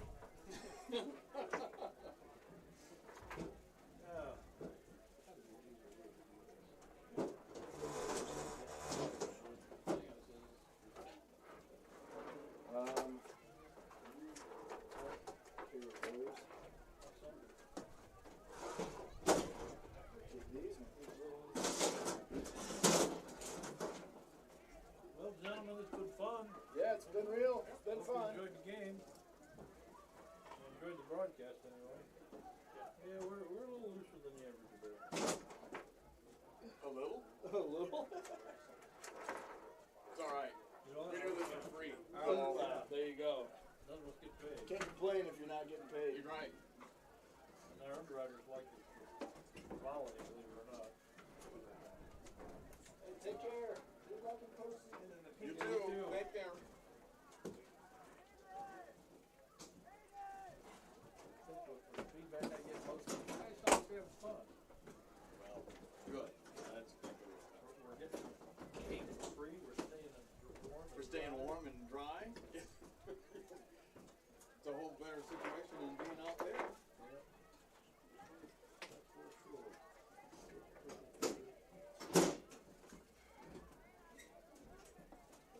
Yeah, we might have to get here earlier next week.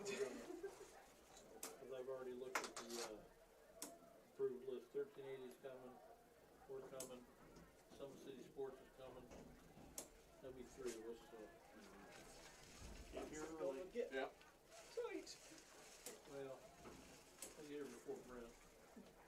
Maybe take his chair out. Hopefully it doesn't rain next week. It'd be nice to not have rain. I heard, by the way. Because that game against East Noble's here, isn't it? Yeah. Here. I heard that he has made that win record, man. Really? Trading spots. I'll let you get in here so you can turn it out. It'd be nice if Miley would be home.